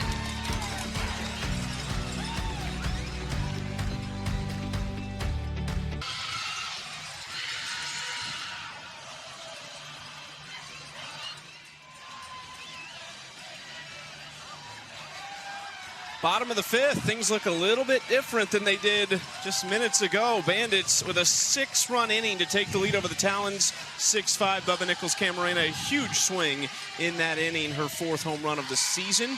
Now joined by the Bandits head coach, Stacy Newman-Denise. Coach, dropped that final game of the first half, a little bit of a slow start in the second half. What's been the messaging coming into this weekend against a really good team? Yeah, I think it's just, trying to get it going again. You have a break. Some players were playing with Team USA and doing other things, so they didn't really get a break. And then other people, I think, maybe took some time off. So I think it's just getting the engine going again and getting our groove back. And starting the last game in Chicago and then today, I like what I see. Coach, what do you want to see from your team to finish this one?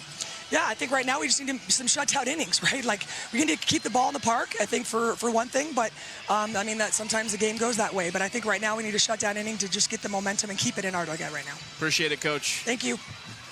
Stacey Newman-Denise. I thought they were getting to a point with the bats in this game. Maybe she was going to grab one herself, and she's still got a couple swings left, right? They did bat around, so she could have slid in there and been like the 10th hitter. Yeah. And nobody probably would have noticed. Nobody except for everybody in the Talons dugout. But except for when the three-time Olympian hit one out or something. Fans would have loved it.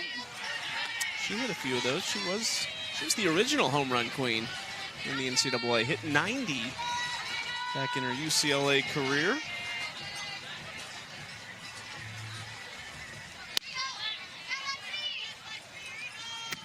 Two, 3, 4 here for the Talons.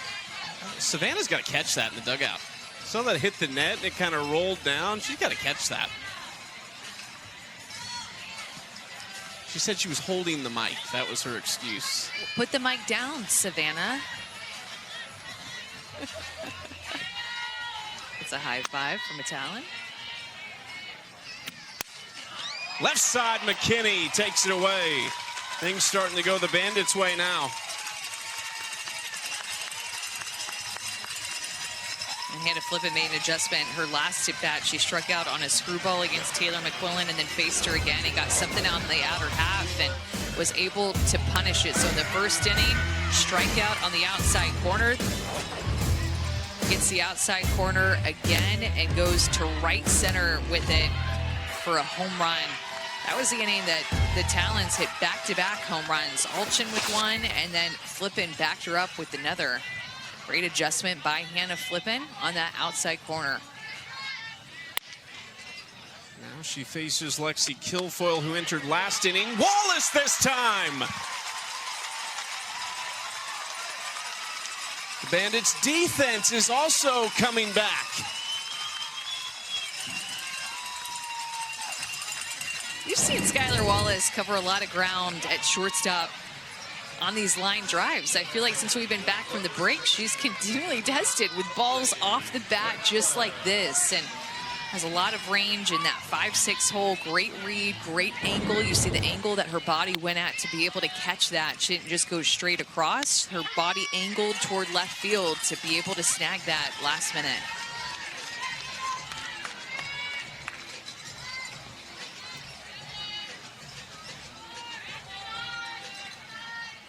Kilfoyle trying to go 1-2-3 here in the fifth. Inside ball one to Tori Vidalis. These games between these two teams have just been so good. Very close, back and forth. The Bandits have more wins against the Talons than the Talons do against the Bandits.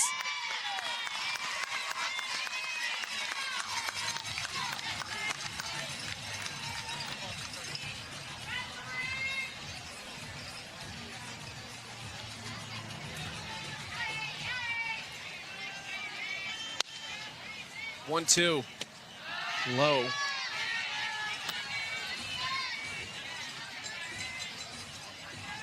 Mariah Copo does a good job of receiving these pitches and getting really low, knowing that Kilfoyle is going to throw to the bottom of the zone, both with the curveball that you just saw there and her drop ball. Left field, Zirkle under it and makes the catch for out number 3. So Kilfoyle settles in the fifth with a 1-2-3 inning and a 1-run lead.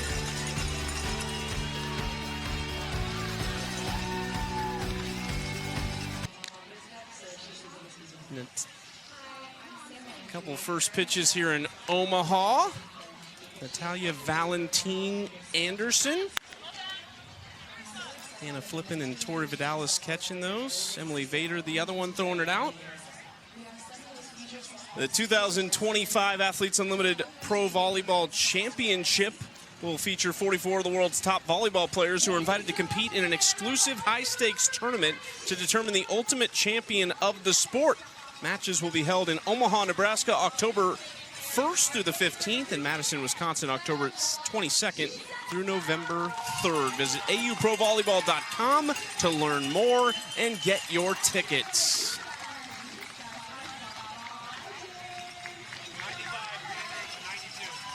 You play any volleyball growing up? I love volleyball. I played through my freshman year. Were you the libero? No. Really? No, I got some hops, Chucky. Little outside hitter. You were an outside hitter. Yeah. You stand on a box for our opens. I know. We don't give away all of our secrets. I love volleyball. Do you like watching volleyball? Yes, absolutely. Yeah. I'm a big sand volleyball, 2v2 in the Olympics. I think it's incredible. Like the endurance. Oh my goodness. So hard. Tori McMillan hoping to kick off the 6th inning and lead to the same thing we saw in the 5th.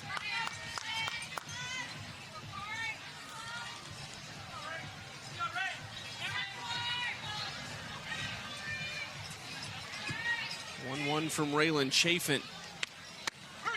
Interesting to see what the Talons do pitching-wise, too, because you said it earlier, Chafin day 2 or day 3 starter? 3. 3, okay, so maybe it doesn't affect it.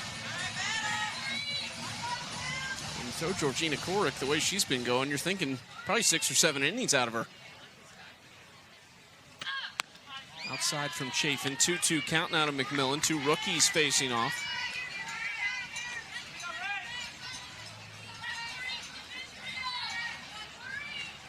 The Bandits started to score some runs that second game in Rosemont.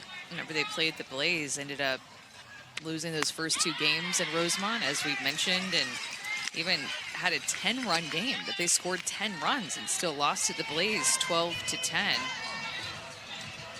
Mariah Lopez is out there in the bullpen warming up for the Talons, and Georgina Korick was actually out there as well.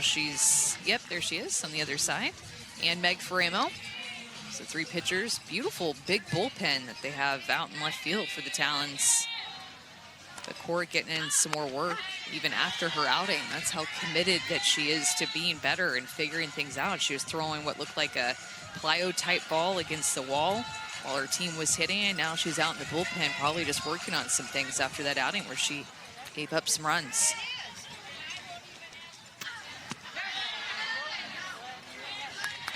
Certainly expect to see Korick more this weekend. A key part of the Talons' success down the stretch this season if they do make a run to Tuscaloosa, which looks likely. 1-1 from Chafin to Danielle Gibson-Horton. Just got here today. Traded from the Blaze to the Bandits.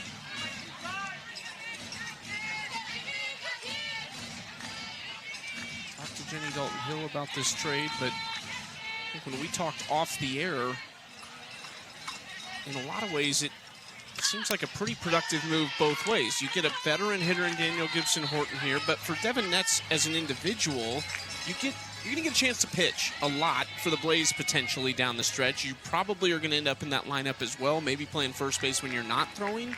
Just the experience against professional hitters she's going to be able to get.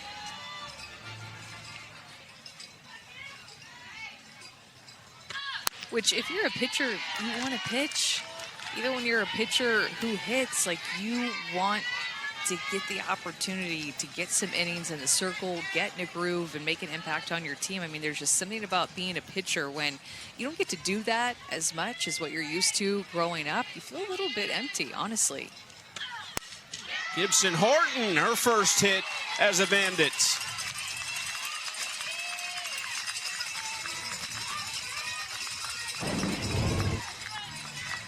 Good job by Danielle handling this changeup. I mean, that is a pitcher's pitch.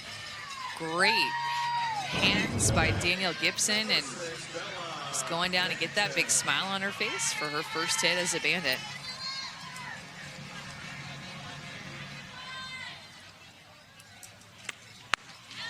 Bella Dayton watches ball one outside.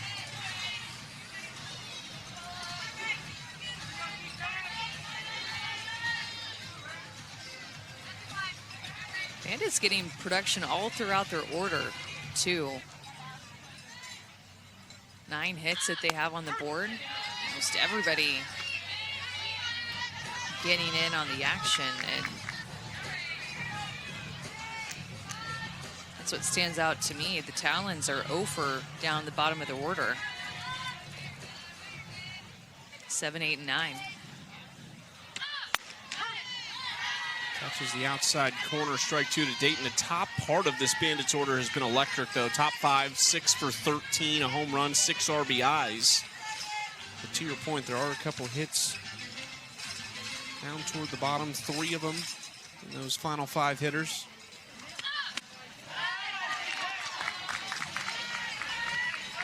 Two.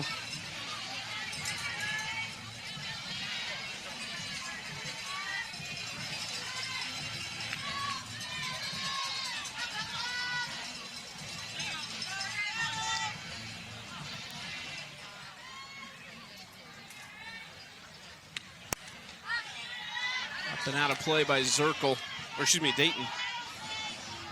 It's these lefty hitters in a row that get me. That's what I was about to say. You're at a time in the order where there's Dayton, Zirkle, and Wallace all in a row with lefties. And even before that, Danielle Gibson, although she's a little bit taller, the rest of them are all built kind of the same, have more of a speed game. Morgan Zirkle on deck, Skylar Wallace in the hole.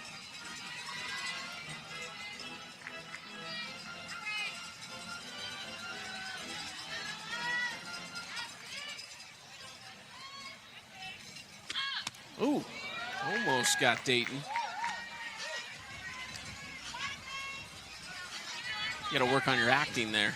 You got to shake the right arm. Oh, no. Clipped me a little bit. Definitely didn't hit her, but man, she got out of the way that quickly.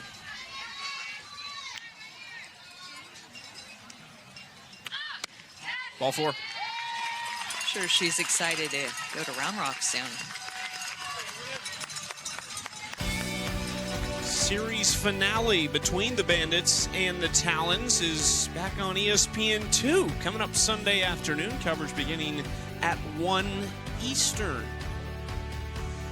Maybe a rubber match there. We had it in opening weekend in Rosemont. We called that series there. Bandits took 2 of 3.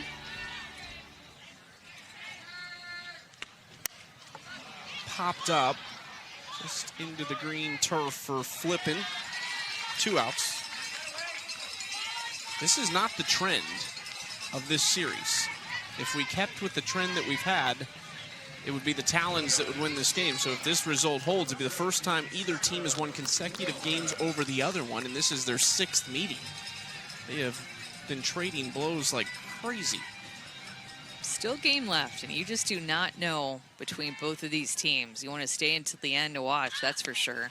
Especially because we've seen the late heroics on both sides. I'm telling ya.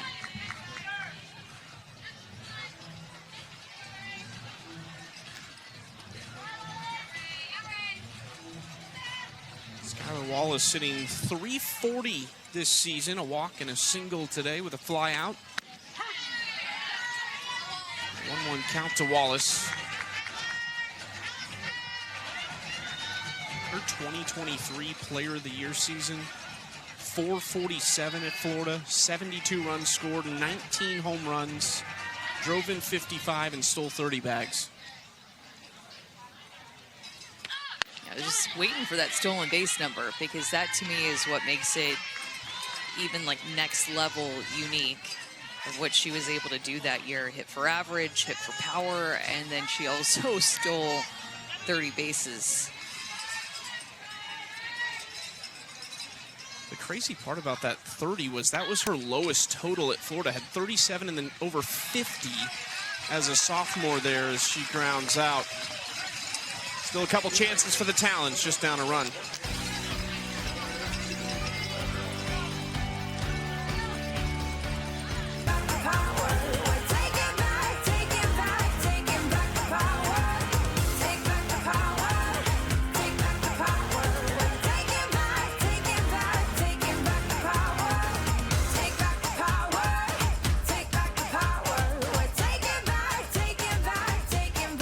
fans are into it. The theming of the Talons flapping the wings. Bubba Nichols with a big swing in this game, though. The Bandits lead at 6-5 with that 6-run 5th inning. 8 straight batters reach base, and then on the flip side for the Bandits, Lexi Kilfoyle's now in the circle. She's given up 1 hit. That was the first batter she faced. Corrick was excellent through 4, but that 5th inning, everything came unraveled as Kilfoyle delivers strike 1 to Caroline Jacobson. It's kind of what we've come to expect when these two teams get together. Here for it. Slow roller for Jacobson. Wallace, a nice throw across the diamond for out number 1. Kilfoyle has done a good job coming into this game, settling things down, and the Talons have more home runs. They have the 3 home runs, so 3 of their 5 hits have been for home runs, but 2 of those home runs have just been solo shots. It didn't hurt the Bandits as bad. It's a jam job, and Palacios sends it up the middle for a 1-out base hit. He's had a productive day at the plate. Palacios has sacrifice fly, single, and then another single here.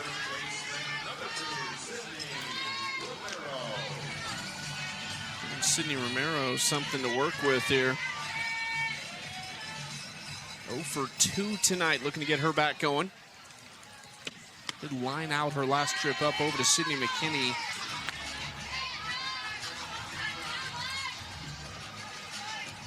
The first 5 meetings between these teams, there's really only 1 game that wasn't close. There's a Bandits 8-0 run rule in 5 innings. The other results, though, Romero hits this to shallow right where Koffel handles it for out number 2. We'll get back to that in just a second. It's a historic season. Our new replica jerseys are the ultimate game day essential. The AU Pro Shop has you covered with select players, Nike on-field quality, and versatile fit you will love. Stock is limited, so make sure you shop now and rep your team in style. Visit us at shop.auprosports.com to purchase yours today. I have not seen you repping a jersey yet. It's probably a good idea for you. I don't have a lot of jerseys, honestly. I'll rep all the gear. I'm just not as big of a jersey girl myself, but I see a lot of other people wear them. But I'm more of like the t-shirt, like zip up, crop top type thing. Like that's more my style. Yeah, I'm a big crop top person myself. You can relate. Yes. A couple of good crop tops I was eyeballing today in the merch shop. Bree Ellis back in to hit.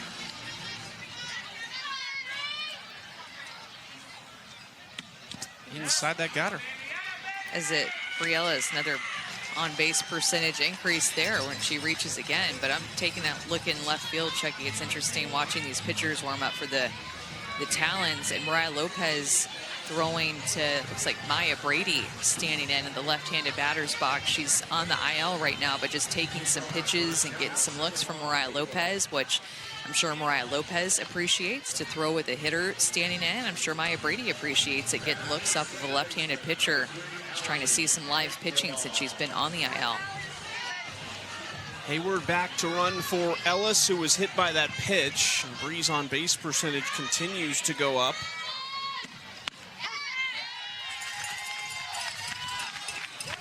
First pitch strike to Ali Aguilar. But as I was saying, there's only 1 game that's not been close. Every other game, 3-1, 6-3 in a game that was actually a 1-run game going to the 7th, 5-4, and then 8-4. And that was the Grand Slam game. That was actually tied at 4 when Koffel hit that Grand Slam. And here we are again, 6-5, bottom of the 6th, and the Talons threatening with 2 outs.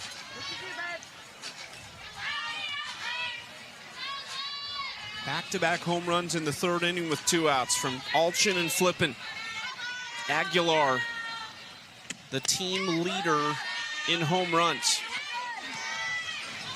We were talking about this too in Rosemont, Chucky, but when the Bandits score 6 or more runs, they have a really great record. When they score 5 runs or less, they have a losing record. So in those lower scoring games, they've not really gone their way of the Bandits. However, because of their offense, there have been a lot of games where they've scored 6 or more runs. They're averaging a high runs per game number, so their offense has been showing up for their pitching staff to have some wiggle room to give up some runs and still win games.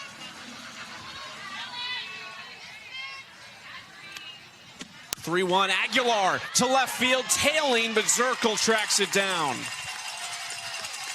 Kilfoyle out of the jam. Talons 0 for 3 with runners in scoring position tonight. They just have 1 inning to make up this 1-run deficit.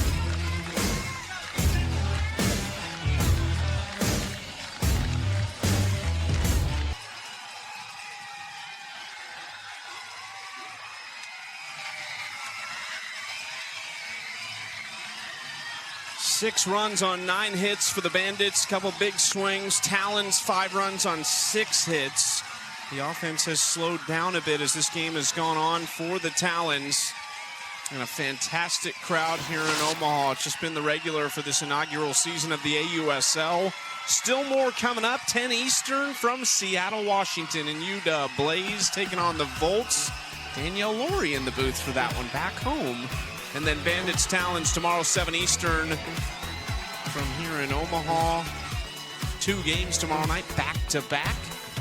9 Eastern for Blaze Volts. And then we finish things up here on Sunday at 1 Eastern. On ESPN2, that game on Sunday. I can't wait to see how this one turns out and if we're going to get a rubber match on Sunday. I love those rubber matches. And between these 2 teams, I just feel like one might be coming. Track the standings as the weekend goes on. Does somebody punch their ticket to Tuscaloosa this weekend? It's likely that one of these teams would do that.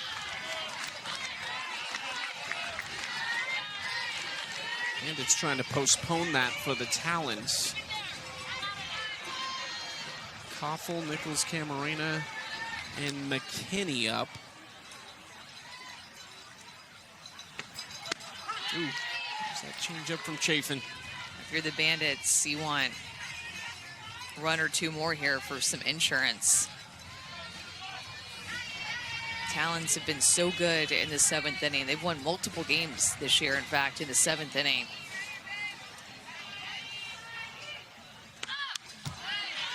So you know that they have the belief that they can do it. These 2 teams just in general, they've just won. The Bandits this recent stretch has been an anomaly in their season. 3 of their 5 losses coming over the last 4 games. Talons don't remember what it's like to lose. 7 straight wins, 11 of their last 12.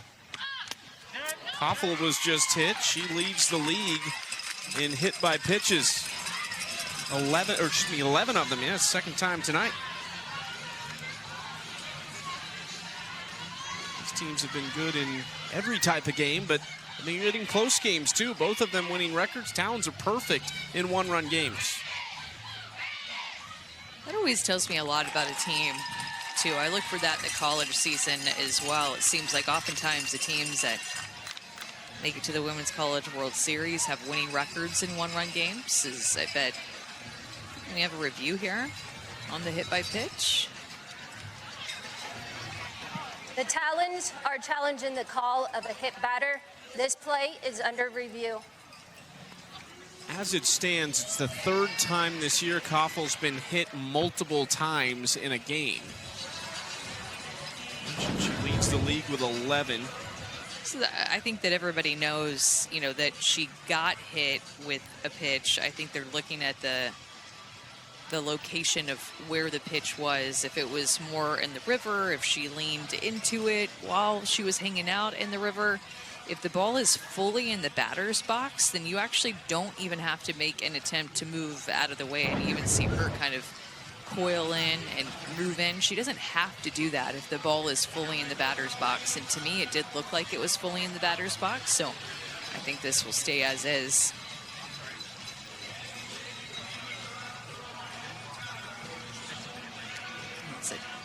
So many hit by pitches for her this year. Teams trying to go hard into her and not let her hands get extended because of all the power that she's shown. Here comes the word. After further review, the call on the field has been upheld. batter is awarded first base. And it stands. Koffel on first. That's Susan Eads delivering the message to us. 11 times this year, Koffel's been hit on base percentage. It's going to be real close to 700 after this game. It's unbelievable. He's like permanently at first base. Hard to get your on-base percentage up when you enter a game at 673, but here we are, Erin Koffel. Her OPS is 2,000 almost. Nickles-Ca. Koffel's going. It was kind of awkward, and she really wasn't full sprint right away. I wonder if that was a missed sign, maybe. Not sure, but we'll take a look at it. Palacios going up against the Bandits. She just has to be prepared for this, as well as Hannah Flippen it short. For anytime there's a runner at first base, she might be put into motion. Great tag by Hannah Flippen, and I mean great tag. Next pitch, Bubba grounds out, and there's 2 away. I mean, it looked like a missed sign. That's something, though, that stuck out to me about Hannah Flippen, Chucky, is how good her hands are at tags on a steal at second base. Look at her pick this ball out of the ground and then go straight down to Erin Koffel. Gets her left hand. She is for sure out. The ball is like barely hanging on in her glove because she had to be so quick to go from picking it out of the turf to then making the tag. McKinney in the left. 2-out base hit for Sydney McKinney. 3-hit night for her. Just wonder how much Koffel caught stealing potentially hurt. Talked about insurance, how important that could be. Top of the order coming up for the Talons, too. It's definitely something to remember and put a little star next to. Got caught stealing.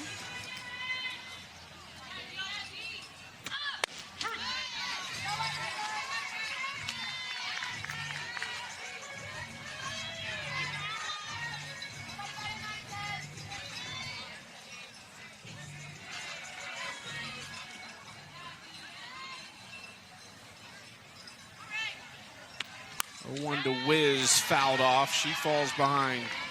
Chafin can send the Talons to the dugout right here with some momentum.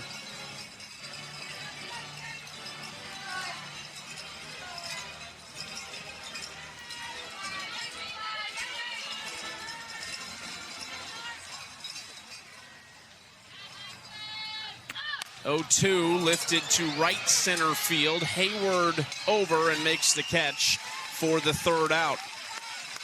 To the bottom of the 7th we go in a 1-run game between the top 2 teams in the league. And the Talons mount one last charge. 1-2-3 coming up. We've already seen 3 home runs from them. Allchin went yard, Flippen went yard, and Jacobson's done it as well.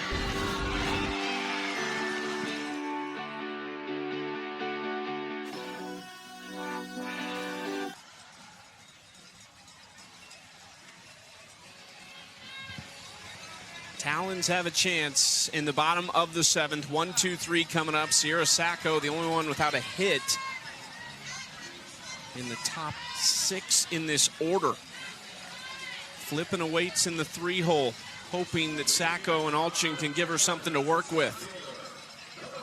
All of this has to happen against one of the league's best and the #1 overall pick in the AUSL inaugural draft, Lexi Kilfoyle.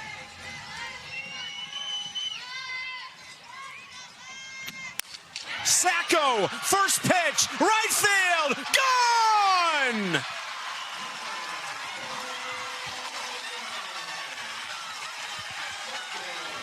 Sierra Sacco, an impatient approach.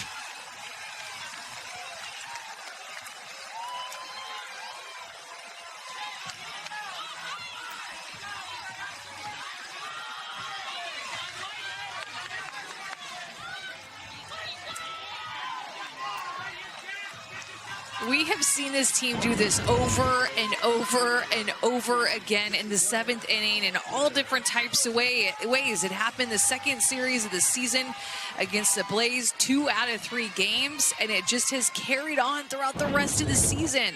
And now the rookie, Sierra Sacco, ties up this game, looking early in the count. First pitch swinging, first pitch bomb. Top 5 hitters in the Talons order all have extra base hits. 4 of them have home runs. Allchin's one of them. Left center field, Zirkle quickly onto it for the first out.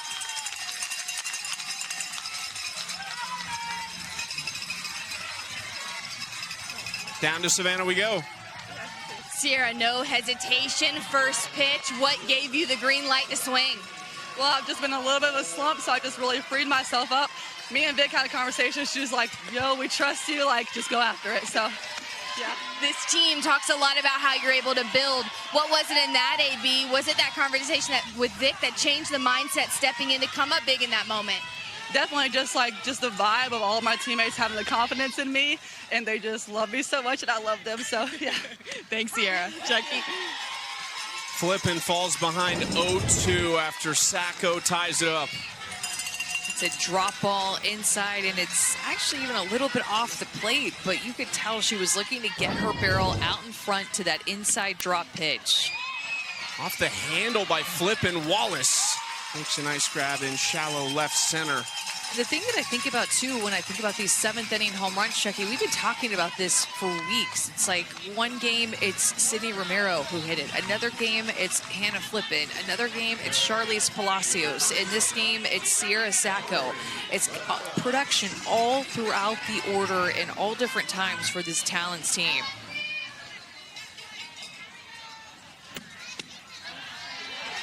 Ball 1 to Tori Vidalis. Has homered just once on the season.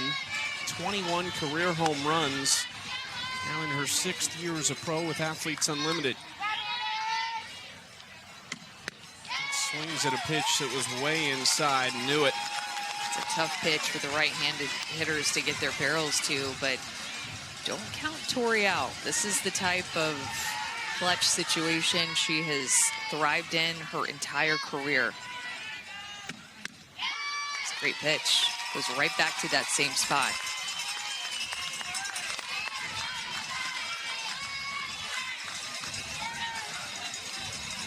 One-two count to Tori.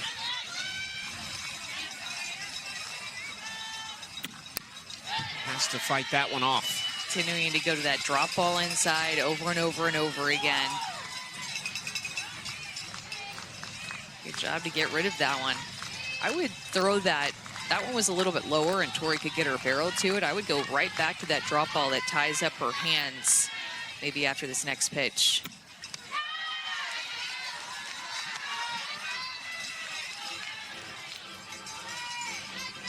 So that one that's a little bit more elevated, just above the knee, about midway up her thigh. I'd throw that drop ball again inside. To Wallace, and we've got extras. Can you even handle this game, this matchup? This is what this first year is all about, forming rivalries like this. Talons, Bandits coming down to the 7th inning, and it is the rookie, Sierra Sacco, with a solo home run who ties it all up.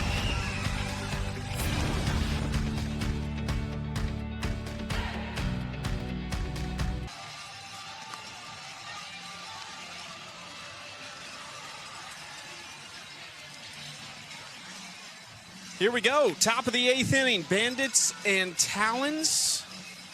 Bandits with a couple extra inning games in a row here. Beat the Blaze earlier this week in Rosemont. They're going to try and make it 2 straight. There's Delaney Wiz. She was the hero in that extra inning win over the Blaze, and their other extra inning win this year over the Volts in Sulphur. They're 2-0 in extras. The Talons are 1-0. Their lone win in extras coming over the Volts in Norman.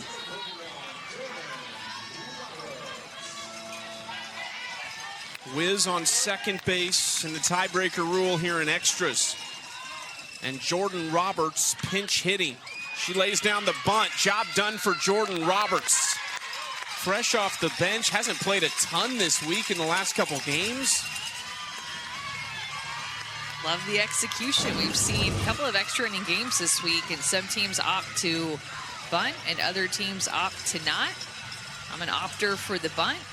Looks like so is Jordan Roberts. Buying into it, popped it up for just a second, but not enough, and advances the runner to third base.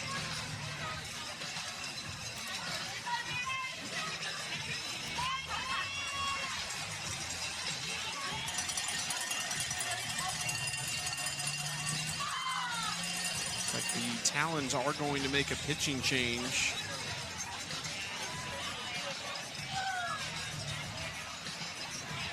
And it's going to be Georgina Korick. Started this game, and now she'll re-enter to try to close it. I think that is just so cool about our sport, because you don't see that in baseball because their rules are different. So with our rules, a starter, and even in AUSL, a non-starter can re-enter back into the game. So you have a chance to finish what she started.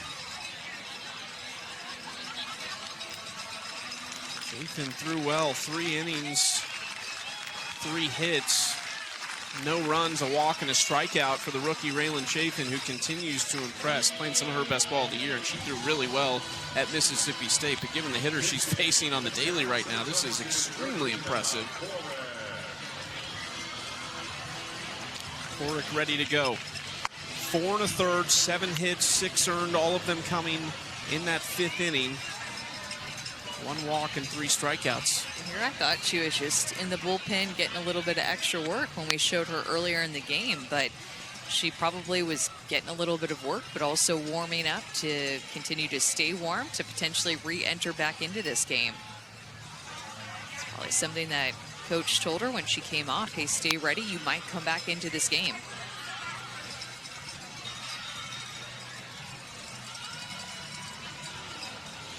Talons looking to improve to 13-3 on the year. This could potentially be their 8th straight win.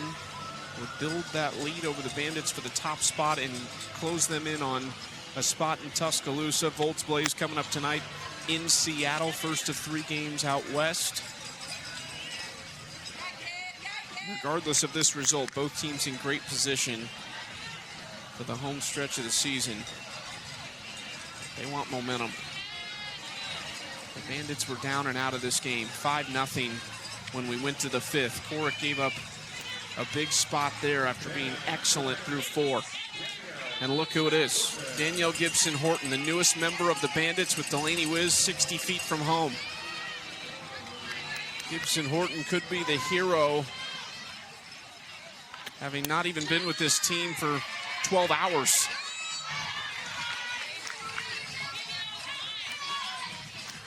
All-American at Arkansas, assistant coach there now. Just had her first child in November. Off speed, into left field, should be deep enough. Wiz tagging, the throw, a good one from Allchin, safe at the plate.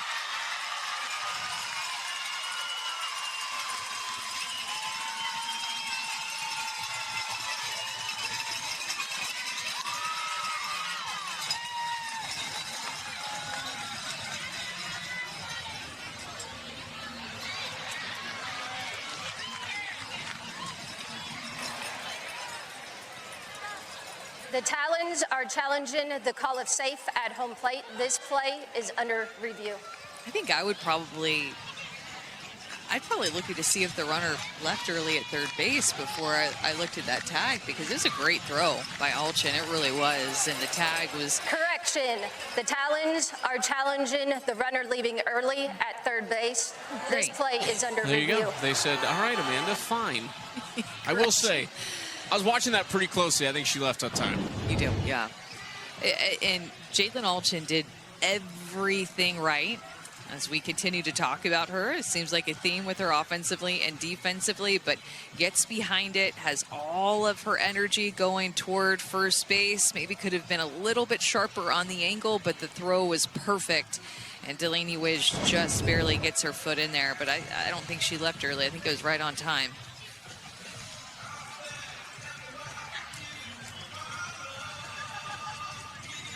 And the call has already been made, which makes you think this is probably going to stand.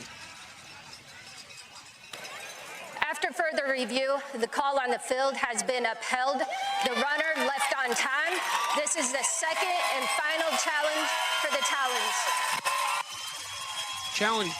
Talons out of challenges. It doesn't mean a whole lot at this part in the game. The umpires can still initiate something if they need to, but the part that does mean something is that Delaney Wiz safe at home, and the Bandits have a 7-6 lead.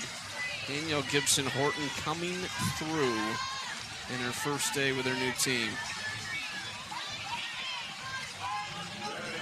Great execution, right, by the Bandits. Jordan Roberts lays the bunt down, sacrifice fly, scores a run. Both teams have executed very well in this game.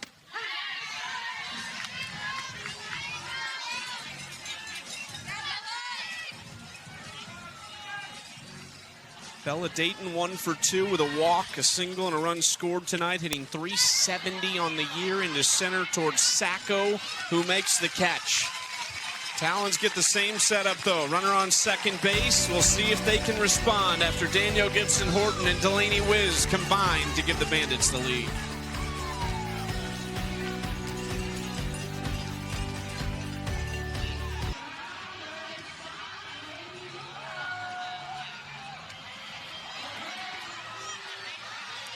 (7-6). Bandits over the Talons, bottom of the 8th in the first of 3 games this weekend in Omaha between the #1 team in the league, the Talons, and the #2 team, the Bandits. This crowd in Omaha has been fantastic, and they have been treated to quite the contest. A beautiful facility. It's been an excellent day #1 as this inaugural AUSL season winds down. Just a couple weeks away from Tuscaloosa and the first ever AUSL Championship Series. I feel like we just started, though. Kind of did. It was by fast.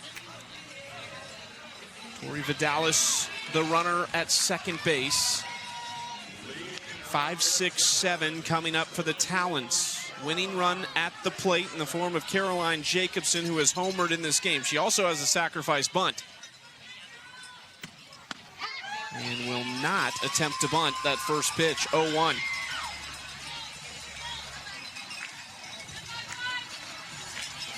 Interesting. She's done it once in the game, but she's also homered.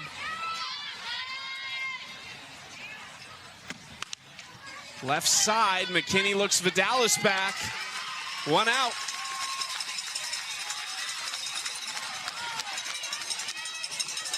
I just will continue to be in the camp of funding the runner over to third base. It's just my thing. I'm old school, I guess, but I feel like when we've seen it, it's worked. And when we haven't seen it, it hasn't worked, but maybe the Talons and Howard Dobson will prove us wrong here. Charlize Palacio, slow roller right side. That moves Vidalis to third, but there's 2 outs. And that's the tough part, is advancing the runner to third on the second out. Now, scoring from third base with 2 outs is a lot tougher than scoring from third base with less than 2 outs. The Talons almost blew an 11-run lead to the Blaze earlier this year. Sydney Romero saved them with a 2-run home run late in that game.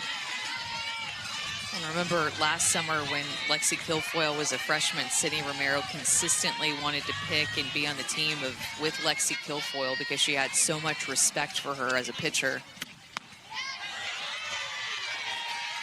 Romero jumps ahead 2-0 in a game the Talons led 5-0. Trying to be the hero again.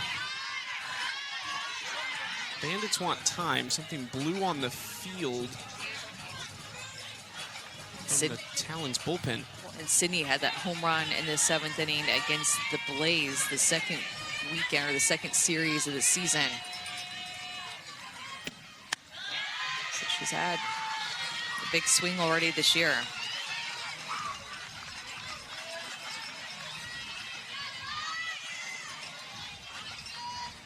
Three and 0.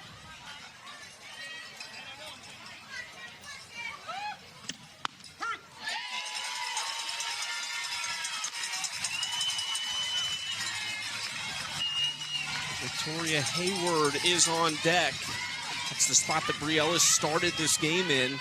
It's the veteran Hayward who will hit. That is if Romero reached, which she does on the walk.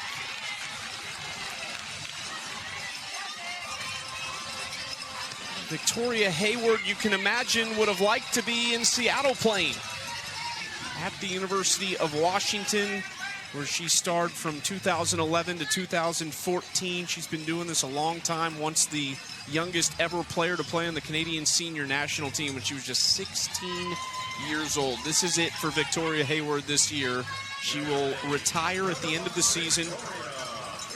Has already established herself as a great young coach. Was the Mountain West Coach of the Year in her first year this year at Nevada.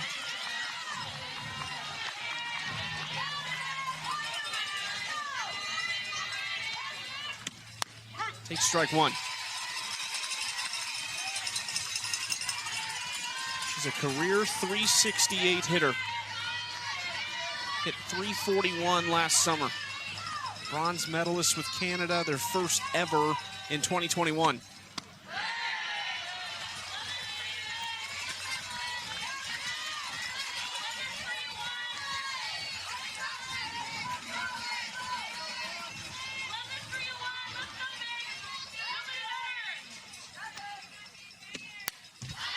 Fouled back, Talons down to their final strike. You can hear one of her teammates saying in the dugout, "Love this for you, Vic. Love that you're the one in this position for us." Tough spot now against Kilfoyle. 1-2 count.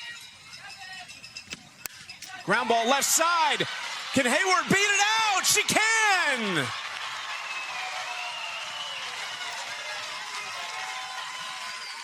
Job done for Vic Hayward. We're tied at 7.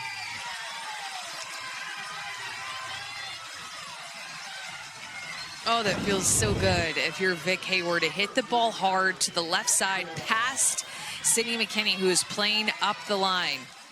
Maybe should have been about a step further back, in my opinion, and a tough play for Skylar Wallace. That ball came off of her bat very quick, and because it came off quick, she knew it was going to get to the left side quick and to a defender quick, so she had to get hard or run hard down the line to beat that out. 1-0 count now to another Washington Husky. Ali Aguilar takes the off-speed pitch for strike one, and you would imagine if you're Howard Dobson, what you've relayed to your runners is do not leave early. In the event Aguilar comes through, you'd almost be certain that will be looked at. These teams have seen each other so much now, seen Kilfoyle a lot. They know what they're going to get with that drop ball.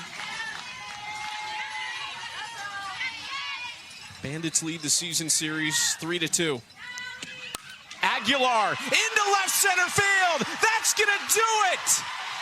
Back and forth, and the Talons win it.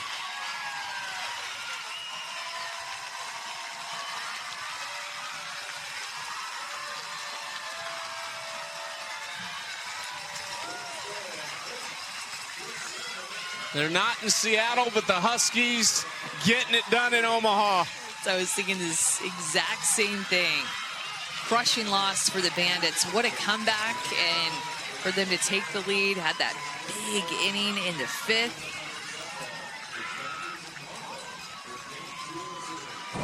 And then not bunting pays off this time for Howard Dobson and the Talons as Ali Aguilar swings away and hits the ball hard to the left side, or more back up the middle of the field. It's a pitch that's a little bit more up, and took a pitch that was down to be able to get that pitch right there and make Kilfoyle bring it up in the zone. And the Huskies, who you were correct, are not in Seattle, we're in Omaha. They still come through for the Talons. What a comeback. Another walk-off win for the Talons, and it's another different hero for the Talons. It's Ali Aguilar, who is down on the field with Savannah Collins. Ali, after that hit, your team running towards you, you had a look on your face of finally? Is that what you were feeling, or just, oh, that was our moment? Yeah, that was such a cool moment. I mean, this team fights no matter what the score is. We have each other's back, too, so I was just excited to see them running out there. I knew they'd come and hug me and lift me up, so yeah, it was awesome. I got to go back 1AB to Victoria Hayward, her first at-bat of the day. What does that speak to about the veteran leadership of this team? It's a common theme game after game. Yeah, she's awesome. She's been fighting, and she just had a great at-bat right there for us to pass that, and I'm just really proud of her. I couldn't have scored that run if she didn't do that, and Sacco didn't hit that home run. So we have each other's backs, and that's what I love about this game and this team. Tie ball game for you, stepping in after Vic knocks in that run. What are you thinking? Is there anything in particular you're looking for or trying to do in that scenario? Yeah, I mean, I know she was pounding the zone off of me, throwing a little change-up, and just trying to see the ball up, get something I can drive. But I was just ready to hit and do what I could for my team. So Talons continue to roll. Tonight was a test. What did you learn about this team, about each other in this victory? Is that we never go down without a fight. We had the momentum in the beginning. They got it back, and we went back and just never stopped fighting. And so I'm just proud of them, and I love them. So, yeah. Thanks, Allie. Congratulations. Thank you. Chucky. Hayward and Aguilar combining late. Sierra Sacco kept it alive with the leadoff home run on the first pitch in the 7th. Amanda, this team has now won 8 straight and 12 of 13. Such clutch moments for this team all throughout the season by different people, different places in the order, and they just do it again. They have so much belief. See if they can keep it rolling tomorrow. The magic number is getting really small for the Talons to book their ticket to Tuscaloosa. Back on Sunday, 1 Eastern on ESPN2 for Game 3 of this series. For Savannah Collins, Amanda Scarborough, and our entire crew, I'm Chucky Kemp. Thanks, everybody.